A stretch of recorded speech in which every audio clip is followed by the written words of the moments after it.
നമസ്കാരം.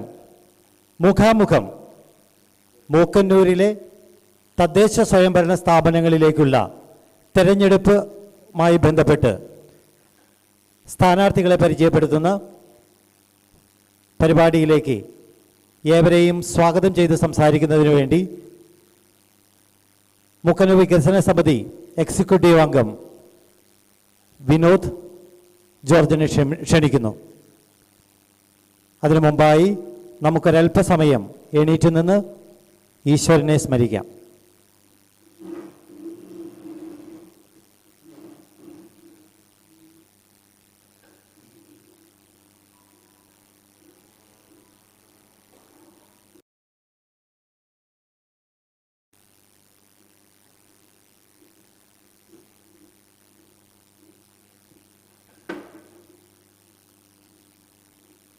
പ്രിയമുള്ളവരെ, എല്ലാവർക്കും എൻ്റെ നമസ്കാരം. മൂക്കന്നൂർ വികസന സമിതിക്ക് ഇങ്ങനൊരു അവസരം ഇവിടെ ലഭിച്ചിരിക്കുകയാണ്. മൂക്കന്നൂരിൻ്റെ ഈ വരുന്ന പഞ്ചായത്ത് ഇലക്ഷനിൽ നമുക്ക് അറിയാം, നമ്മുടെ അടുത്ത 5 വർഷത്തെ ഭാവി ഭരണസമിതിയെ തിരഞ്ഞെടുക്കുന്ന ഒരു പ്രക്രിയയാണ്.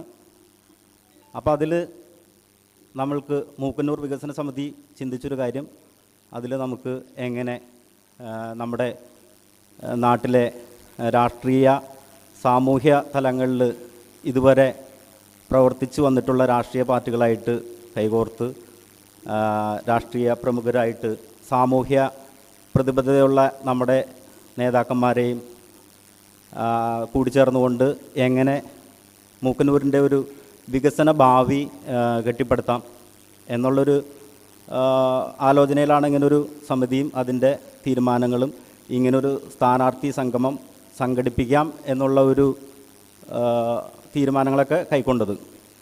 അപ്പോൾ അതിനു വേണ്ടിയിട്ട് നമ്മളിപ്പോൾ സ്ഥാനാർത്ഥി സംഗമം മുഖാമുഖം 2020 സംഘടിപ്പിക്കുകയാണ്. നമ്മളിന്ന് അതിൻ്റെ 2ാം ഘട്ടത്തിലേക്ക് കടന്നിരിക്കുന്നു. 14ാം വാർഡിലെ സ്ഥാനാർത്ഥി സംഗമമാണ് ഇന്ന് സംഘടിപ്പിക്കുന്നത്. അപ്പോൾ അതിന് നമുക്ക് നമ്മുടെ മത്സരാർത്ഥികൾക്ക് കാൻഡിഡേറ്റ്സ് നമ്മുടെ ഇലക്ഷൻ നിൽക്കുന്ന പ്രമുഖരായ 3 പാർട്ടികളിലെയും അംഗങ്ങൾ ഇവിടെ എത്തിച്ചേർന്നിട്ടുണ്ട്. ഒരു സ്വതന്ത്ര സ്ഥാനാർത്ഥി അവാർഡിൽ നിൽക്കുന്നുണ്ട്. അദ്ദേഹത്തിന് സാങ്കേതികപരമായ കാരണങ്ങൾ മൂലം എത്തിച്ചേരാൻ കഴിഞ്ഞിട്ടില്ല. ഞങ്ങൾ പ്രത്യേകം ക്ഷണിച്ചിരുന്നു. അപ്പോൾ അവർക്കൊരു അവസരം ലഭിച്ചിരിക്കുകയാണ്. അവർക്ക് മാത്രമല്ല, മൂക്കന്നൂരിലെ ജനങ്ങൾക്കും. ഓരോ രാഷ്ട്രീയ പാർട്ടി പ്രതിനിധികൾക്കും മത്സരിക്കുന്ന അല്ലെങ്കിൽ സ്വതന്ത്ര സ്ഥാനാർത്ഥിക്കും അവരുടെ വികസന കാഴ്ചപ്പാടുകൾ ജനങ്ങൾക്ക് മുമ്പിൽ അവതരിപ്പിക്കാനും അവരുടെ പ്രവർത്തന സന്നദ്ധത മൂക്കന്നൂരിലെ ജനങ്ങൾക്ക് മുന്നിൽ, അവരുടെ വാർഡ് മെമ്പേഴ്സിന് മുന്നിൽ, ഓരോ വോട്ടർക്ക് മുമ്പിലും അവതരിപ്പിക്കാനുള്ള ഒരു സാഹചര്യം ആണ് അവർക്ക് ഉരുത്തിരിഞ്ഞ് വന്നിട്ടുള്ളത്. അപ്പോൾ അതിലൂടെ നമ്മൾ പ്രതീക്ഷിക്കുന്ന കാര്യം പ്രത്യേകിച്ചും വികസന കാഴ്ചപ്പാടുകൾ അവതരിപ്പിക്കുക, അതുകൂടാതെ അവരുടെ പ്രവർത്തന രീതികൾ, അവരുടെ വീക്ഷണം, മൂക്കന്നൂരിനെ പറ്റിയുള്ള അവരുടെ വികസന സങ്കല്പങ്ങൾ, ഇതെല്ലാം അവർ വ്യക്തമായി അവതരിപ്പിക്കും എന്നാണ് നമ്മൾ പ്രതീക്ഷിക്കുന്നത്. അതുപോലെ തന്നെ നടപ്പിലാക്കുന്ന പദ്ധതികൾ, വികസന പദ്ധതികളിലെ ഗുണമേന്മ എങ്ങനെ ഓരോരുത്തർക്കും അവരുടെ കാഴ്ചപ്പാടിൽ എങ്ങനെ ഉറപ്പുവരുത്താം എന്നുള്ളത് അവർ വ്യക്തമാക്കും. അല്ലെങ്കിൽ വികസന പദ്ധതികളിലെ സുതാര്യത, നടപ്പിലാക്കുന്ന പദ്ധതികളിലെ സുതാര്യത ജനങ്ങൾക്ക് മുമ്പിൽ എങ്ങനെ കൊണ്ടുവരാൻ കഴിയും, അതൊരു സോഷ്യൽ ഓഡിറ്റിങ്ങിന് വിധേയമാക്കുന്ന തരത്തിൽ അവർക്ക് കഴിയുന്ന കാര്യമാണോ, എല്ലാം നിങ്ങളുടെ അടുത്ത് പങ്കുവയ്ക്കാനുള്ള ഒരു അവസരമാണ് ലഭിച്ചിരിക്കുന്നത്. ഞാൻ എൻ്റെ കടമയിലേക്ക് കടക്കുകയാണ്. വ്യക്തിപരമായിട്ട് തുറന്നു പറയട്ടെ, സ്ഥാനാർത്ഥികൾ ഏവരെയും ഞാൻ അറിയും.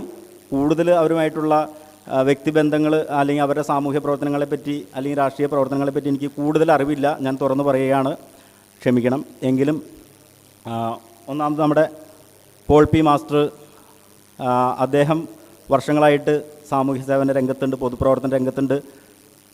കോൺഗ്രസ് പ്രതിനിധിയായിട്ട് അദ്ദേഹം ഇതിനു മുമ്പ് നമ്മുടെ വാർഡിൽ പഞ്ചായത്തിൽ സേവനം അനുഷ്ഠിച്ചിട്ടുള്ള വ്യക്തിയാണ്. എവർക്കും അറിയാവുന്നതാണ്. അദ്ദേഹത്തിൻ്റെ വികസന പദ്ധതികളെയും പ്രവർത്തനങ്ങളെയും പറ്റിയും സുതാര്യമായ പ്രവർത്തനങ്ങളെ പറ്റി എവർക്കും അറിവുള്ളതാണ്. അപ്പോൾ അദ്ദേഹം ഇത്തവണയും 14ാം വാർഡിൽ നിന്ന് മത്സരിക്കുന്നു. അപ്പോൾ അദ്ദേഹത്തെ ഞാൻ മൂക്കന്നൂർ വികസന സമിതിയുടെ പേരിൽ ഈ മുഖാമുഖം പരിപാടിയിലേക്ക് ഹാർദവമായി സ്വാഗതം ചെയ്യുന്നു. അതുപോലെ തന്നെ സുകുമാരൻ മാസ്റ്റർ, അദ്ദേഹം ഇടതുപക്ഷ പ്രസ്ഥാനവുമായി ചേർന്ന് വളരെയധികം നാളുകളായിട്ട് പ്രവർത്തിച്ചു കൊണ്ടിരിക്കുന്ന ആളാണ്. മൂക്കന്നൂരിൻ്റെ എല്ലാവിധ സ്പന്ദനങ്ങളും അറിയാവുന്ന വ്യക്തിയാണ്. അദ്ദേഹത്തിൻ്റെ സേവനങ്ങളെപ്പറ്റി ജനങ്ങൾ മനസ്സിലാക്കിയിട്ടുള്ള കാര്യങ്ങളാണ്. അപ്പോൾ അദ്ദേഹവും ഇതേപോലെ 14-ാം വാർഡിൽ ഇത്തവണ മത്സരിക്കുന്നു. അദ്ദേഹത്തെയും ഞാൻ ഈ ഒരു മുഖാമുഖം വേദിയിലേക്ക് സ്വാഗതം ചെയ്തുകൊള്ളുന്നു. അതേപോലെ പ്രത്യേകിച്ച് പറയുകയാണെങ്കിൽ ജോജി TK, അദ്ദേഹത്തിൻ്റെ പൊതുപ്രവർത്തന പാരമ്പര്യം എനിക്ക് കൂടുതൽ വ്യക്തമായിട്ട് അറിയില്ല. പക്ഷേ അദ്ദേഹത്തെ എനിക്ക് അതിനേലും നന്നായിട്ട് അറിയാം. എൻ്റെ ഒരു സഹപാഠി കൂടിയാണ്, അടുത്ത സുഹൃത്തും കൂടിയാണ്. അദ്ദേഹത്തിൻ്റെ ഉള്ളിലെ നന്മകളെ പറ്റിയും അദ്ദേഹത്തിൻ്റെ കാഴ്ചപ്പാടുകളെ പറ്റിയും എനിക്ക് നല്ല വ്യക്തമായ ധാരണയുള്ള ആളാണ്. കുറച്ചും കൂടി എനിക്ക് അടുത്തറിയാം. നല്ലൊരു വ്യക്തിയാണ്. അപ്പോൾ അദ്ദേഹവും ഈ പ്രാവശ്യം 14-ാം വാർഡിൽ നിന്ന് ഭാരതീയ ജനതാ പാർട്ടിയുടെ സ്ഥാനാർത്ഥിയായിട്ട് മത്സരിക്കുകയാണ്. പൊതുപ്രവർത്തന രംഗത്ത് അദ്ദേഹത്തിന് തിളങ്ങാൻ കഴിയുമെന്ന് ഞാൻ ആശിക്കുന്നു. അദ്ദേഹത്തെ ഹാർദവമായി ഈ മുഖാമുഖം വേദിയിലേക്ക് സ്വാഗതം ചെയ്തുകൊള്ളുന്നു.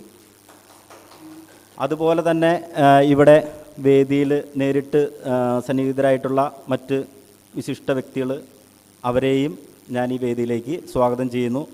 ഒപ്പം ഈ പ്രോഗ്രാം, ഈ പരിപാടി, മുഖാമുഖം പരിപാടി വീക്ഷിക്കുന്ന, കണ്ടുകൊണ്ടിരിക്കുന്ന മൂക്കന്നൂരിലെ നല്ലവരായ എല്ലാ ആളുകളെയും ഞാൻ ഈ പ്രോഗ്രാമിലേക്ക് സ്വാഗതം ചെയ്യുന്നു. നന്ദി.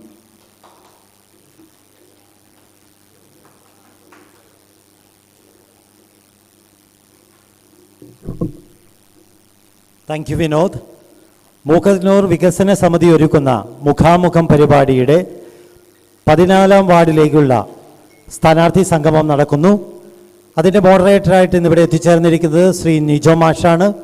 മൂക്കന്നൂർക്കാർക്ക് സുപരിചിതനായ നിജോ മാഷിനെ ഈ പരിപാടിയുടെ മോഡറേറ്ററായി വേദിയിലേക്ക് ക്ഷണിക്കുന്നു. എത്രയും സ്നേഹം നിറഞ്ഞ Shri Paul P master,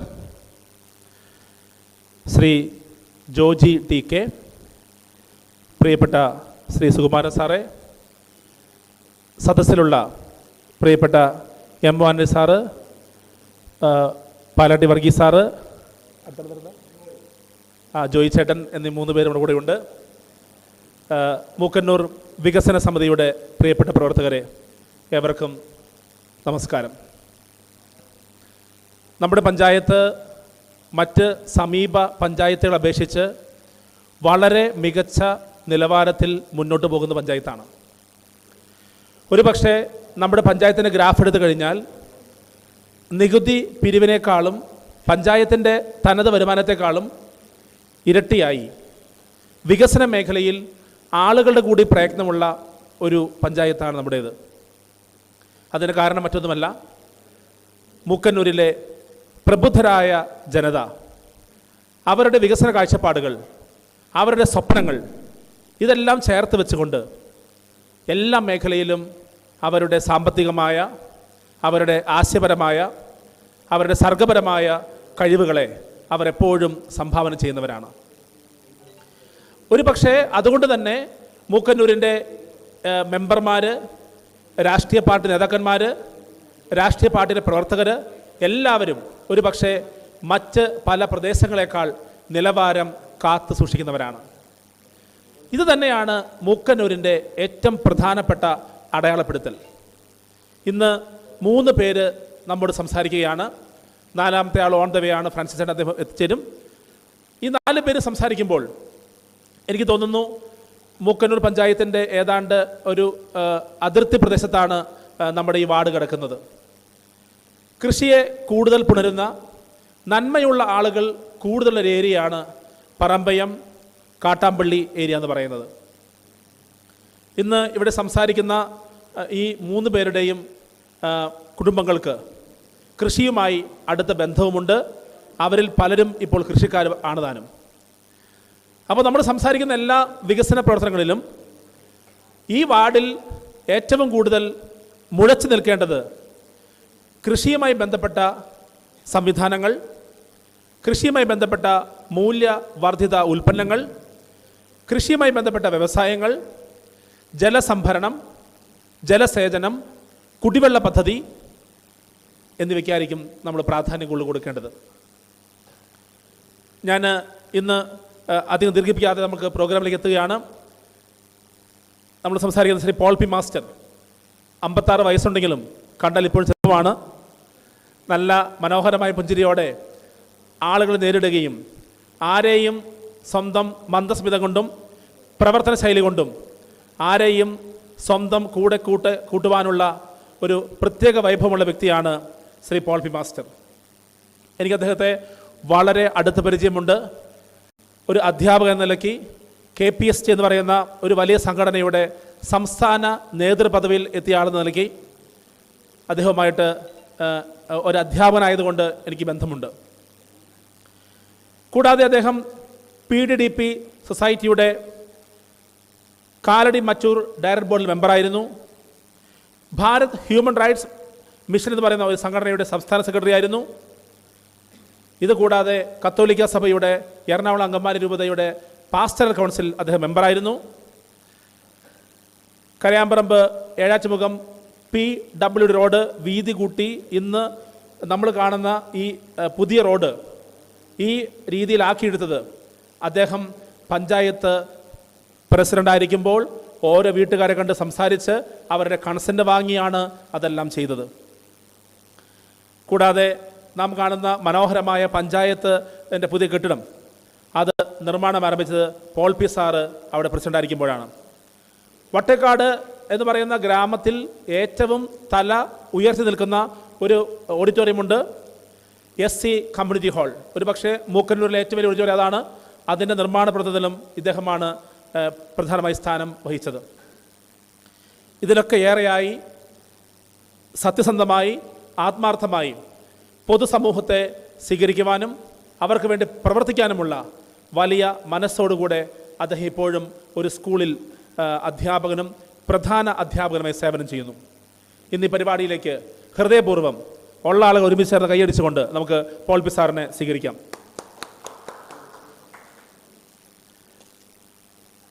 രണ്ടാമതിരിക്കുന്നത് Shri Joji Kattampally എന്ന് പറയുന്ന ഒരു മഹത് വ്യക്തിയാണ്. ജോജിയെ എനിക്ക് വർഷങ്ങളായി അറിയാം. മൂക്കന്നൂരിൻ്റെ പ്രകാശഗോപുരമായ SHO ഹൈസ്കൂളിൽ അദ്ദേഹം വിദ്യാർത്ഥിയായിരുന്നു. വളരെ കഷ്ടപ്പെട്ട് പാടുപെട്ട് ജീവിച്ച ഒരു വ്യക്തിയാണ് അദ്ദേഹം. ജീവിത സമരങ്ങളിൽ തളരാതെ സ്വന്തം കുടുംബത്തെ പോറ്റുവാനായി വിദ്യാഭ്യാസം പൂർത്തിയാക്കുന്നതിന് മുമ്പ് തന്നെ 10ാം ക്ലാസ് കഴിഞ്ഞ ശേഷം അദ്ദേഹം ഒരു മെക്കാനിക്കായിട്ട് ജോലി തേടുകയാണ്. പക്ഷേ ഉള്ളിൽ കയറിയ രാഷ്ട്രീയ അഗ്നിയെ കെടുത്താതെ അതുമായി മുന്നോട്ട് പോവുകയും സ്വന്തം പാർട്ടി വിഭാവനം ചെയ്യുന്ന ആദർശങ്ങൾക്കനുസരിച്ച് ജീവിക്കുവാനുള്ള വലിയ പ്രാപ്തിയും അദ്ദേഹം നേടിയെടുത്തു. ജോജി സമൂഹത്തിന് ഒരു ചൂണ്ടുപലകയാണ്. വിദ്യാഭ്യാസത്തെകളേറെയായി പൊതുജ്ഞാനത്തെകളേറെയായി മനസ്സിൻ്റെ നന്മയാണ് ഒരു പൊതുപ്രവർത്തകൻ്റെ ഏറ്റവും വലിയ മുതൽക്കൂട്ടെന്ന് നമ്മെ പഠിപ്പിക്കുന്ന ഒരു പ്രതിഭാശാലിയാണ് പ്രിയപ്പെട്ട ജോജി. 2 മക്കളും ഭാര്യയും അടങ്ങുന്ന കുടുംബം. 14ാം വാർഡിൽ തന്നെ അദ്ദേഹം താമസിക്കുന്നു. NDAയുടെ സ്ഥാനാർത്ഥിയായിട്ട് ഈ പ്രാവശ്യം മത്സരിക്കുമ്പോൾ NDAക്ക് ഈ പ്രാവശ്യം വലിയ സ്വപ്നങ്ങളുണ്ട്. NDAയുടെ BJPയുടെ മണ്ഡലം നേതാവ് ശ്രീ സോമൻ എൻ്റെ ഒരു കൂട്ടുകാരനാണ്.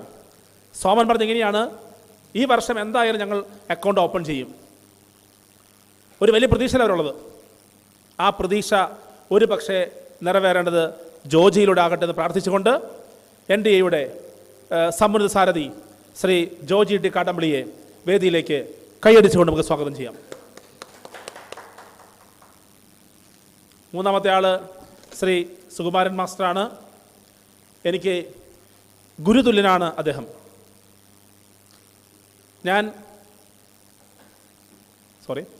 ഞാൻ വിദ്യാലയത്തിൽ പഠിപ്പിക്കാൻ ആരംഭിച്ചപ്പോൾ ഞങ്ങൾ പോകുന്ന ക്ലസ്റ്റർ യോഗങ്ങളിൽ, അധ്യാപക മീറ്റിങ്ങുകളിൽ സജീവ സാന്നിധ്യമാണ് സുകുമാരൻ സാർ.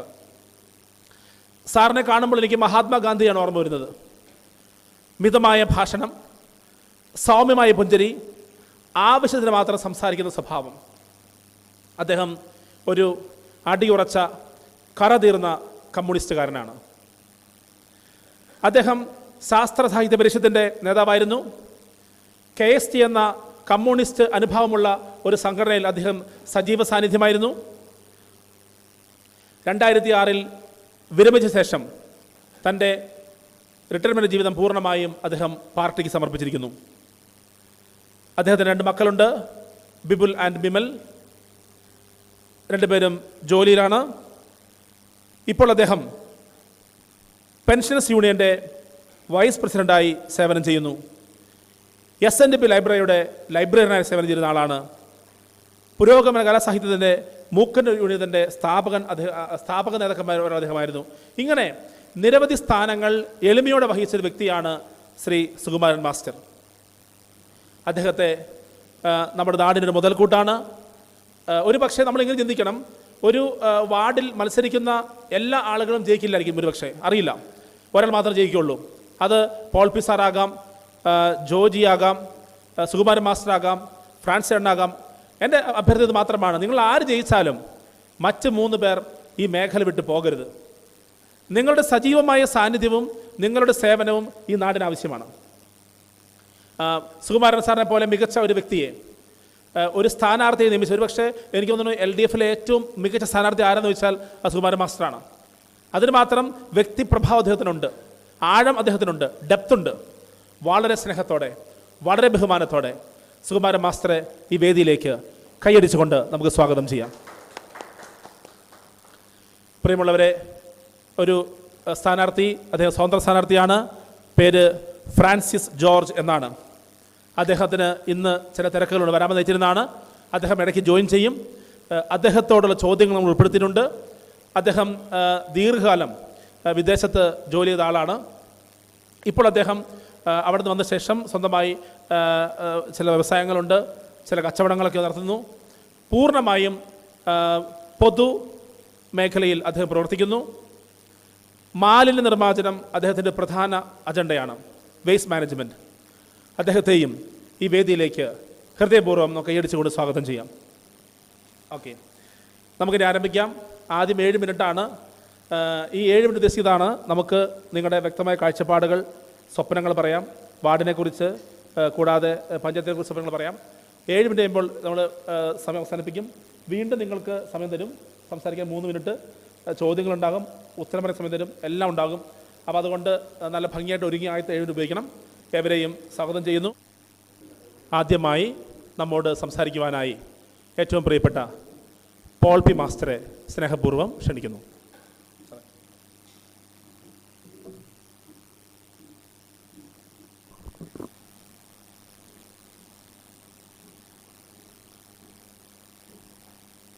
മൂക്കന്നൂർ വികസന സമിതിയുടെ ഭാരവാഹികളെ, ഈ വികസന ചർച്ച മോഡറേറ്റർ ശ്രീ നിജോ മാസ്റ്റർ, മറ്റ് സംഘാടകരെ, മൂക്കന്നൂർ ഗ്രാമപഞ്ചായത്ത് പറമ്പയം 14-ാം വാർഡ് സ്ഥാനാർത്ഥികളായിട്ടുള്ള സഹപ്രവർത്തകരെ, മറ്റ് അഭ്യുദയകാംക്ഷികളെ, ഡിസംബർ 10-ാം തീയതി വ്യാഴാഴ്ച നടക്കുന്ന കേരള സംസ്ഥാനത്തെ ത്രിതല പഞ്ചായത്ത് തെരഞ്ഞെടുപ്പിൽ മൂക്കന്നൂർ ഗ്രാമപഞ്ചായത്തിൽ നടക്കുന്ന പറമ്പയം 14-ാം വാർഡിലെ തെരഞ്ഞെടുപ്പിൽ ഗ്രാമപഞ്ചായത്ത് തെരഞ്ഞെടുപ്പിൽ UDFിൻ്റെ സ്ഥാനാർത്ഥിയായി മത്സരിക്കുന്ന പോൾ പി മാസ്റ്റർ എന്ന ഞാൻ, എന്നെ സംബന്ധിച്ചിടത്തോളം ഈ തെരഞ്ഞെടുപ്പ് മൂക്കന്നൂർ ഗ്രാമപഞ്ചായത്തിലെ 14-ാം വാർഡിൻ്റെയും അതുവഴി മൂക്കന്നൂർ ഗ്രാമപഞ്ചായത്തിൻ്റെയും സമഗ്രമായ വികസനത്തിന് വഴിതെളിക്കുന്ന ഒരു അവസരമായി വിനിയോഗിക്കണമെന്നാണ് ഞാൻ ആഗ്രഹിക്കുന്നത്. മൂക്കന്നൂർ ഗ്രാമപഞ്ചായത്തിൽ 2010 മുതൽ 2015 വരെയുള്ള ഭരണ കാലാവധിയിൽ പഞ്ചായത്ത് പ്രസിഡൻ്റായും പഞ്ചായത്ത് മെമ്പറും ഒക്കെയായി ഇപ്പോൾ മത്സരിക്കുന്ന 14-ാം വാർഡിനെ പ്രതിനിധീകരിച്ചുകൊണ്ട് അവസരങ്ങൾ ലഭിച്ചിട്ടുള്ള എന്നെ സംബന്ധിച്ചിടത്തോളം മൂക്കന്നൂർ പഞ്ചായത്തിൻ്റെ പൊതുവായ വികസനത്തിനും പുരോഗതിക്കും വേണ്ടിയിട്ടുള്ള അക്ഷീണ യത്നങ്ങളിൽ പുരോഗതിയുടെ വികസനത്തിൻ്റെ നാഴികക്കല്ലുകൾ പടികൾ ഓരോന്നും ചവിട്ടിക്കയറി ഇന്ന് കാണുന്ന ഈ മൂക്കന്നൂർ ഗ്രാമപഞ്ചായത്തിൻ്റെ മുഖമുദ്രയ്ക്ക് നിദാനമായി വർത്തിക്കുവാൻ കഴിഞ്ഞു എന്നുള്ള ചാരിതാർത്ഥ്യത്തിലാണ് ഞാനിപ്പോൾ തെരഞ്ഞെടുപ്പിനെ അഭിമുഖീകരിക്കുന്നത്. കരയാമ്പറമ്പ് നിന്നും ആരംഭിച്ച് ഏഴാറ്റുമുഖം വരെ മൂക്കന്നൂർ ഗ്രാമപഞ്ചായത്തിൻ്റെ ഹൃദയഭാഗത്തുകൂടെ കടന്നു പോകുന്ന PWD മേജർ ഡിസ്ട്രിക്റ്റ് റോഡ്, ആ റോഡ് കേരള സംസ്ഥാന ഗവൺമെൻറ്റിൻ്റെ ബഡ്ജറ്റ് വർക്കിൽ ഉൾപ്പെടുത്തിക്കൊണ്ട് അതിൻ്റെ വികസന പ്രോജക്റ്റ് നടപ്പിലാക്കുമ്പോൾ നമ്മുടെ മൂക്കന്നൂർ ഗ്രാമപഞ്ചായത്തിലെ ഈ രാജപാതയുടെ വിവിധ ഭാഗങ്ങളിൽ കുപ്പിക്കഴുത്ത് പോലെയുള്ള ചില ഭാഗങ്ങളൊക്കെ ഉണ്ടായിരുന്നു. ഒടിവളവുകൾ ഉൾപ്പെടെയുള്ള ഭാഗങ്ങളും അവയൊക്കെ നമ്മുടെ ഈ പ്രദേശത്തെ വിവിധ വീട്ടുടമസ്ഥന്മാരുമായും പള്ളിയും SNDPയും പോലുമുള്ള ഇവിടുത്തെ മതസ്ഥാപനങ്ങളുമായി ഒക്കെ ബന്ധപ്പെട്ടുകൊണ്ട് പഞ്ചായത്തിൽ നിന്നും കത്ത് നൽകി വീതി ആവശ്യമുള്ളിടത്ത് എല്ലാം പഞ്ചായത്ത് പ്രസിഡന്റ് എന്നുള്ള നിലയിൽ കത്ത് നൽകി റിക്വസ്റ്റ് ലെറ്റർ നൽകിയതിൻ്റെ വെളിച്ചത്തിൽ തീർച്ചയായും മൂക്കന്നൂർ ഫൊറോന പള്ളിയുടെ ഭാഗത്തുള്ള പ്രധാന വലിയ വളവ്, അതുപോലെ കോക്കുന്ന പള്ളിയോട് ചേർന്ന് കനാൽ പാലത്തോട് ചേർന്ന് നിൽക്കുന്ന ആ വീതി കുറഞ്ഞ വളവ് ഭാഗം, അതുപോലെ പാറ SNDP മന്ദിരത്തിനോട് തൊട്ട് മുൻവശത്തുള്ള പാറ ആയിരുന്ന റോഡിനരികിൽ പാറയായിരുന്ന പ്രദേശം, അതുപോലെ ഇപ്പോഴത്തെ പുതിയ ലത്തീൻ പള്ളി വന്നിരിക്കുന്ന ആ ഭാഗത്ത് പൈലിയുടെ പീടിക ജംഗ്ഷനോട് ചേർന്നുള്ള വളവ് ഭാഗം, അതുപോലെ നമ്മുടെ ഇപ്പോഴത്തെ മൂക്കന്നൂർ ടൗണിൻ്റെ ആരംഭ ഭാഗം നമുക്കറിയാം, കൊളങ്കര ഫർണിച്ചർ മാർട്ടിനോട് ചേർന്നുള്ള ആ ഭാഗം കുപ്പി കഴുത്ത് പോലെയുള്ള പ്രദേശമായിരുന്നു. അവിടെയുമൊക്കെ അവിടുത്തെ സ്ഥാപനവുമായി ബന്ധപ്പെട്ടവരുമായി ബന്ധപ്പെട്ടുകൊണ്ട് സംസാരിച്ച് അവരൊക്കെ സർവാത്മന അകമഴിഞ്ഞ് ഈ റോഡിന് വേണ്ടി സ്ഥലം ദാനം ചെയ്തു. അങ്ങനെ ദാനം ചെയ്തു. ആ ശ്രമത്തിൻ്റെ ഫലമായി ഇന്ന് കാണുന്ന ഈ റോഡ് മൂക്കന്നൂരിൻ്റെ രാജപാതയായി ഇപ്പോൾ നിൽക്കുകയാണ്. അഭിമാനമുണ്ട്. അതോടൊപ്പം തന്നെ മൂക്കന്നൂർ ഗ്രാമപഞ്ചായത്ത് ഇപ്പോൾ പ്രവർത്തിക്കുന്ന ഓഫീസ് കെട്ടിടം ഞാൻ പ്രസിഡൻ്റായി 2010 അധികാരമേൽക്കുമ്പോൾ ഇടുങ്ങിയ മുറികളോടുകൂടിയ ഒരു ഓഫീസ് സമുച്ചയമായിരുന്നു. നമുക്കറിയാം, ഞാൻ 2010 അധികാരം ഏറ്റെടുക്കുമ്പോൾ അതിനു മുമ്പിരുന്ന പഞ്ചായത്ത് ഭരണസമിതി നമ്മുടെ ഈ CST ആശ്രമവുമായി സംസാരിച്ച് അവിടെ ഒരു അല്പം സ്ഥലം നമ്മുടെ പഞ്ചായത്ത് ഓഫീസ് പ്രവർത്തനങ്ങൾക്ക് ആവശ്യമായ സ്ഥല സൗകര്യത്തോടു കൂടി ആ കെട്ടിടം വിപുലീകരിച്ച് പണിയുന്നതിന് വേണ്ടി അല്പം സ്ഥലം CST ആശ്രമം, നമുക്കറിയാം മൂക്കന്നൂരിൻ്റെ വികസന കാര്യങ്ങളിൽ എന്നെന്നും ഏറ്റവും വലിയ നിസ്തുല സംഭാവനകൾ നൽകിയിട്ടുള്ള നമ്മുടെ മിഷണറി സമൂഹം, അത് നമ്മുടെ മൂക്കന്നൂരിലെ ചെറുപുഷ്പ ആശ്രമമാണ്, ചെറുപുഷ്പ CST ആശ്രമമാണ്. തീർച്ചയായും അവരെ ഈ അവസരത്തിൽ നന്ദിപൂർവ്വം അഭിനന്ദിക്കുന്നു. ആ സ്ഥലം വിട്ടു തന്ന കാര്യം മുൻ ഭരണസമിതിയിലെ അംഗമായിരുന്ന ഇപ്പോഴത്തെ നമ്മുടെ 12-ാം വാർഡിൽ സ്ഥാനാർത്ഥിയായിരിക്കുന്ന ശ്രീ ഏരിയാസ് കെ തരിയൻ എൻ്റെ ശ്രദ്ധയിൽപ്പെടുത്തുകയും അതനുസരിച്ച് ആ ഓഫീസ് സമുച്ചയം നിർമ്മിക്കുന്നതിന് വേണ്ടി നമ്മുടെ വികസന പ്രവർത്തനങ്ങളെയോ പുരോഗമന പ്രവർത്തനങ്ങളെയോ തടസ്സം വരാത്ത വിധത്തിൽ അവിടെ ക്രമീകരിക്കുന്നതിനായി, ഫണ്ടിൻ്റെ കാര്യത്തിൽ ക്രമീകരിക്കുന്നതിനായി 4 വർഷം കൊണ്ട് പൂർത്തിയാക്കുന്ന ഒരു പരിപാടിയാക്കി അതിന് ഫണ്ട് കണ്ടെത്തി 4 വർഷത്തെ പരിപാടിയോടുകൂടി അതിന് ശിലാസ്ഥാപനം നടത്തി അതിൻ്റെ പ്രവർത്തനങ്ങൾ മുന്നോട്ട് പോയി. തീർച്ചയായും സാധാരണക്കാർക്ക് വേണ്ടി ഇവിടെ നമുക്ക് ഏറ്റവും വലിയ അനുഗ്രഹം മാറിയിട്ടുള്ള മാവേലി സ്റ്റോർ, അതുപോലെ ഗവൺമെൻറ് ആയുർവേദ ഡിസ്പെൻസറി, ഇത് രണ്ടും എൻ്റെ കാലത്താണ് കൊണ്ടുവന്നത്. അതുപോലെ വട്ടേക്കാട് ഹരിജനങ്ങൾക്ക് വേണ്ടിയിട്ട് അവിടെ ഒരു SC കമ്മ്യൂണിറ്റി ഹാൾ, അതും നിർമ്മാണം നടത്തിയത് ഈ കാലത്താണ്. എൻ്റെ വാർഡിൽ 11 ഉൾനാടൻ ഗ്രാമീണ റോഡുകളും ആ റോഡുകളിൽ സ്ട്രീറ്റ് ലൈറ്റും ആദ്യമായി എത്തിച്ചതും എൻ്റെ ആ ഒരു 5 വർഷത്തെ മെമ്പർ എന്നുള്ള നിലയിലുള്ള സേവനമായി ഞാൻ കാണുന്നു. അവിടെ ഇനിയും നമുക്കറിയാമല്ലോ, ഒരു കാലത്തും പുതിയ ന്യൂ ജൻ ഹൈടെക് യുഗത്തിൽ തീർച്ചയായും ശാസ്ത്ര സാങ്കേതിക രംഗം വികസിക്കുമ്പോൾ അതിനനുസൃതമായ മാറ്റങ്ങൾ ഉൾക്കൊണ്ടുകൊണ്ട് വികസന പ്രവർത്തനങ്ങളും പുരോഗമന പ്രവർത്തനങ്ങളും ജനക്ഷേമ പദ്ധതികളും ഒക്കെ ആവിഷ്കരിച്ച് നടപ്പിലാക്കേണ്ടതുണ്ട്. ആ യജ്ഞത്തിൽ തീർച്ചയായും നമുക്കറിയാം, ഇപ്പോഴും നമ്മുടെ വാർഡിൽ ചില കാർഷിക പ്രാധാന്യമുള്ള ഒരു പ്രദേശമാണ് 14-ാം വാർഡ് പറമ്പയം. ആ കാർഷിക മേഖലയിൽ അവിടെ നമ്മുടെ പാടശേഖരങ്ങളിൽ കൃഷി, തരിശു നിലങ്ങൾ കിടക്കുന്നതിൽ കൃഷി ഇറക്കണം. അവിടെ ജലനിർഗമന തോടുകൾ പുനരുദ്ധരിക്കണം, ആ തോടുകൾ കെട്ടി സംരക്ഷിക്കണം. അതുപോലെ പറമ്പയം ചിറ, അത് നമുക്ക് ഒരു ടൂറിസത്തിന് പറ്റുന്ന രീതിയിൽ ഇപ്പോൾ നമുക്കറിയാം ആമ്പലുകൾ നിറഞ്ഞു നിൽക്കുന്ന ഒരു പൊയ്കയാണ് ആ ചിറ. ആ ചിറയും പുനരുദ്ധരിക്കണം. ഇതിന് മുൻകാലങ്ങളിൽ ഉദ്ധരിച്ചിട്ടുണ്ടെങ്കിലും ഇനിയും അതിൻ്റെ നിർമ്മാണ പ്രവർത്തനങ്ങൾ നടക്കേണ്ടതുണ്ട്. കുടിവെള്ളവും ജലസേചനവുമായി ബന്ധപ്പെട്ടുകൊണ്ടുള്ള പ്രശ്നങ്ങൾ, കൃഷികാര്യങ്ങൾ, വികസന കാര്യങ്ങൾ, അവിടെ ഈ 11 ഉൾനാടൻ റോഡുകൾ കഴിഞ്ഞാൽ ഇനി 1, 2, 3 ചെറിയ റോഡുകളാണ്. ഒരു വീട് അല്ലെങ്കിൽ 2 വീട് താമസമുള്ള റോഡുകൾ മാത്രമാണ്. ആ റോഡുകൾ ഇനിയും അവസരം കിട്ടിയാൽ ആ റോഡുകളുടെ നിർമ്മാണം ഉൾപ്പെടെ മൂക്കന്നൂർ പഞ്ചായത്തിലെ ജനങ്ങളുടെ മുഴുവൻ സേവന കാര്യങ്ങൾക്കും ജനക്ഷേമത്തിനും വാർഡിൻ്റെ വികസനത്തിനും റോഡ് വികസനത്തിനും അതുപോലെ സമഗ്രമായ വളർച്ചയ്ക്ക് വേണ്ടിയിട്ടുള്ള സാമൂഹിക സേവന അവിടെ ഒരു ബിൽഡിംഗ് സർക്കാരിൻ്റെതായി കിടക്കുന്നുണ്ട്. ആ കെട്ടിടത്തിൽ ഞാൻ ഉദ്ദേശിക്കുന്നതനുസരിച്ച് നമ്മുടെ ഗവൺമെൻറ് ഡിസ്പെൻസറിയുടെ കീഴിൽ ഒരു സബ് സെൻറ്റർ ആക്കി മാറ്റണമെന്നും കൂടി ഉദ്ദേശിക്കുകയാണ്. അവിടെ നടക്കുന്ന എല്ലാ കാര്യങ്ങളിലും ജനങ്ങളുടെ ആവശ്യങ്ങളിൽ എന്നെന്നും അവരോടൊപ്പം നിന്ന് അഹോരാത്രം പ്രവർത്തിക്കുവാൻ ഞാൻ ഉണ്ടാകും എന്ന് പ്രത്യേകം അറിയിച്ചുകൊണ്ട് ഈ 14-ാം വാർഡ് പറമ്പയം പ്രദേശത്തെ മുഴുവൻ വോട്ടർമാരോടും ഞാൻ അവരുമായി ഓരോ വീട്ടിലെയും ഓരോ വോട്ടറെയും പേര് പറഞ്ഞ് വിളിച്ച് പരിചയപ്പെടുത്തുവാൻ എനിക്ക് കഴിയും.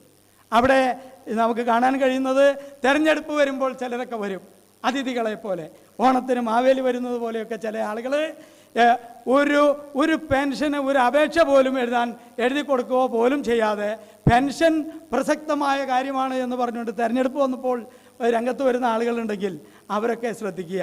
നമ്മൾ പൊതുപ്രവർത്തനം എന്ന് പറയുന്നത് ജനങ്ങളുടെ ആവശ്യങ്ങൾക്ക് നിവേദനം എഴുതി കൊടുക്കുക, പരാതികളുണ്ടെങ്കിൽ അത് കൊടുക്കുക, അതുപോലെയുള്ള കാര്യങ്ങളിലുമൊക്കെ പെൻഷൻ മേടിക്കേണ്ടവർക്ക് അപേക്ഷകൾ കൊടുക്കുക, ഇതൊക്കെ നമ്മുടെ ആവശ്യമാണ്. അവയൊക്കെ നിറവേറ്റുവാൻ എന്നെന്നും അവരോടൊപ്പം ഉണ്ടായിക്കൊണ്ട് ആ വാർഡിലെ മുഴുവൻ ആളുകൾക്ക് പെൻഷൻ ഉൾപ്പെടെയുള്ള കാര്യങ്ങൾ നടത്തി കൊടുത്തുകൊണ്ട് മുന്നോട്ട് പോയിട്ടുള്ള ഒരു ചരിത്രമാണ് എന്നെ സംബന്ധിച്ചിടത്തോളം ഉള്ളത്.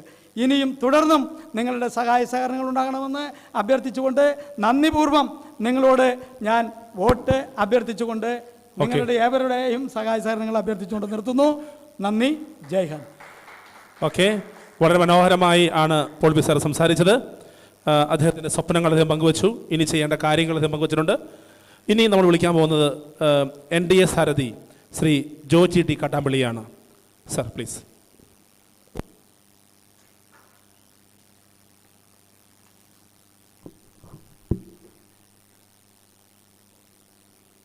ബഹുമാനപ്പെട്ട വികസന സമിതിയുടെ നേതൃത്വത്തിലുള്ള ഈ മുഖാമുഖം പരിപാടിയിലേക്ക് കടന്നു വന്നതിന് ശേഷം 2 വാക്ക് പറയാൻ താല്പര്യപ്പെടുകയാണ്. ആദ്യം എന്നെ ഞാൻ പരിചയപ്പെടുത്തുകയാണ്. ഞാൻ 14 മൂക്കന്നൂർ പഞ്ചായത്തിൽ 14-ാം വാർഡിൽ NDA സ്ഥാനാർത്ഥിയായി മത്സരിക്കുകയാണ്. എനിക്ക് മുൻപ് പോൾ പി സാറ് പറഞ്ഞ പോലെ ദീർഘമായിട്ടൊരു പ്രസംഗം നമുക്ക് താല്പര്യപ്പെടുന്നില്ല, കാരണം സമയമില്ല. എങ്കിലും എനിക്ക് പറയാനുള്ള കാര്യങ്ങളെന്ന് വെച്ചാൽ നമ്മുടെ ലക്ഷ്യങ്ങളാണ്. നരേന്ദ്രമോദിയുടെ കീഴിലുള്ള NDA സ്ഥാനാർത്ഥിയായി ഞാൻ താമര ചിഹ്നത്തിൽ മത്സരിക്കുമ്പോൾ എൻ്റെ ലക്ഷ്യം അല്ലെങ്കിൽ ഞങ്ങളുടെ പാർട്ടിയുടെ ലക്ഷ്യം വികസനം എന്ന ഒരു കാഴ്ചപ്പാടാണ്. മുക്കുനൂർ പഞ്ചായത്തിൽ ഞാൻ ഇതുവരെ ഒരു വാർഡിലോ അല്ലെങ്കിൽ പഞ്ചായത്തിലോ ഒരു പ്രതിനിധി ആയിരുന്നില്ല. അതുകൊണ്ട് എനിക്ക് വികസനത്തെക്കുറിച്ച് നമ്മുടെ ജനപ്രതിനിധി എന്ന രീതിയിലാണ് എനിക്ക് പറയാനുള്ളത്. ഇപ്പോൾ ഞാൻ മത്സരിക്കാൻ നിൽക്കുന്നത് നമ്മുടെ മുക്കുനൂർ പഞ്ചായത്തിൻ്റെ 14 വാർഡ് സ്ഥാനാർത്ഥിയായിട്ട് മത്സരിക്കുമ്പോൾ വിജയിച്ചു കഴിഞ്ഞാൽ വിജയിക്കണം എന്നുകൂടി താല്പര്യത്തിലാണ് നമ്മൾ ഇറങ്ങിയിരിക്കുന്നത്. വികസനം മാത്രം ലക്ഷ്യമായി NDAയുടെ സ്ഥാനാർത്ഥിയായി മൂക്കന്നൂരിൽ ഞങ്ങൾ പല വാർഡുകളിലും ഞങ്ങൾ അണിനിരന്നിട്ടുണ്ട്. ഈ വാർഡുകളിലെ ഓരോരുത്തരെയും കാഴ്ചയിൽപ്പെടാത്ത വികസനമാണ് നമ്മുടെ ലക്ഷ്യം. കഴിഞ്ഞ 5 വർഷം ഭരിച്ചു പോയതോ അതൊന്നും നമ്മൾ കാഴ്ചയിൽ കണ്ടുകൊണ്ട് ഇനി അതിലുള്ള വീഴ്ചകൾ എന്താണ് നമുക്ക് ഇതിൽ തിരുത്തി കുറിക്കാനുള്ളത്, എന്താണ് നമ്മുടെ വീഴ്ചകൾക്ക് നമ്മുടെ മാതാപിതാക്കൾക്കും നമ്മുടെ വീട്ടിലുള്ള ആളുകൾക്കും നമുക്ക് എന്ത് ആനുകൂല്യങ്ങൾ നമുക്ക് വാങ്ങിച്ചു കൊടുക്കാൻ സാധിക്കും, എന്തെല്ലാം കിട്ടാതെ വന്നിട്ടുണ്ട്. അതിനെക്കുറിച്ച് നമ്മൾ വളരെ ബുദ്ധിപൂർവം ചിന്തിച്ച് അത് എവിടെ നിന്ന് നമുക്ക് ഈ പദ്ധതികൾ ആവിഷ്കരിച്ച് വരുന്നോ അവിടെ നിന്ന് നമുക്ക് നേരിട്ട് നമ്മുടെ പഞ്ചായത്തിൽ എത്തിച്ച് പഞ്ചായത്തിൻ്റെ ഓരോ വ്യക്തിക്കും ഓരോ ജനങ്ങളിലും നമ്മൾ നേരിട്ട് എത്തിക്കണം എന്നുള്ളൊരു സമൂഹ പ്രവർത്തനമായിട്ടാണ് ഇന്നിപ്പോൾ NDA സ്ഥാനാർത്ഥികളായ ഞാനുൾപ്പെടെ എല്ലാവരും രംഗത്തേക്ക് ഇറങ്ങിയിരിക്കുന്നത്. നരേന്ദ്രമോദിയുടെ വികസന പദ്ധതികളെക്കുറിച്ച് പറയുകയാണെങ്കിൽ നിങ്ങൾക്ക് ഏവർക്കും അറിയാവുന്നതാണ്. 100-ലധികം വികസന പദ്ധതിയുമായി വന്നിരിക്കുകയാണ് നമ്മുടെ നരേന്ദ്രമോദി പ്രധാനമന്ത്രിയുടെ കീഴിലുള്ള NDA സ്ഥാനാർത്ഥികളും എല്ലാവരുമായി ഈ രംഗത്തേക്ക് വന്നിരിക്കുന്നത്. എന്തെല്ലാം വികസന പദ്ധതികൾ നമ്മുടെ നാട്ടിലേക്ക് അല്ലെങ്കിൽ നമ്മുടെ രാജ്യത്ത് ഉറപ്പിച്ചിട്ടുണ്ടോ അതൊന്നും നമുക്ക് കിട്ടാതെയും നമ്മുടെ നാട്ടിൽ എത്താതെയും അറിയാതെയും പോകുന്നുണ്ട്. അതിനെക്കുറിച്ച് നമ്മൾ ഓരോ വ്യക്തിക്കും ജാതി മത ഭേദമില്ലാതെ രാഷ്ട്രീയമില്ലാതെ നമ്മളിൽ പാവപ്പെട്ടവർക്കും അതുപോലെ സമൂഹത്തിൽ ദുഃഖിതരായി മാറിയിരിക്കുന്ന എല്ലാവർക്കും നമ്മൾ ഈ സഹായങ്ങൾ എത്തിച്ചു കൊടുക്കണം. അതിന് പ്രതിനിധിയെ വേണം. ആ പ്രതിനിധിയെ ഞങ്ങൾ കണ്ടെത്തുവാനായിരിക്കുകയാണ് ഈ 10-ാം തീയതി നടക്കുന്ന ഈ മത്സരത്തിൽ എല്ലാവർക്കും കാഴ്ചപ്പാടിൽ ഒതുങ്ങുന്നതിന് വിധം എല്ലാവരും സഹകരിച്ച് ഈ NDA സ്ഥാനാർത്ഥിയായ ജോജിയെ വളരെ ഭൂരിപക്ഷത്തോടു കൂടി വിജയിപ്പിച്ച് നിങ്ങളുടെ പ്രതിനിധിയായി മുക്കുനൂർ പഞ്ചായത്തിൽ എത്തിക്കണമെന്ന് അഭ്യർത്ഥിച്ചുകൊണ്ട് ഞാൻ നിർത്തുകയാണ്. നമസ്കാരം.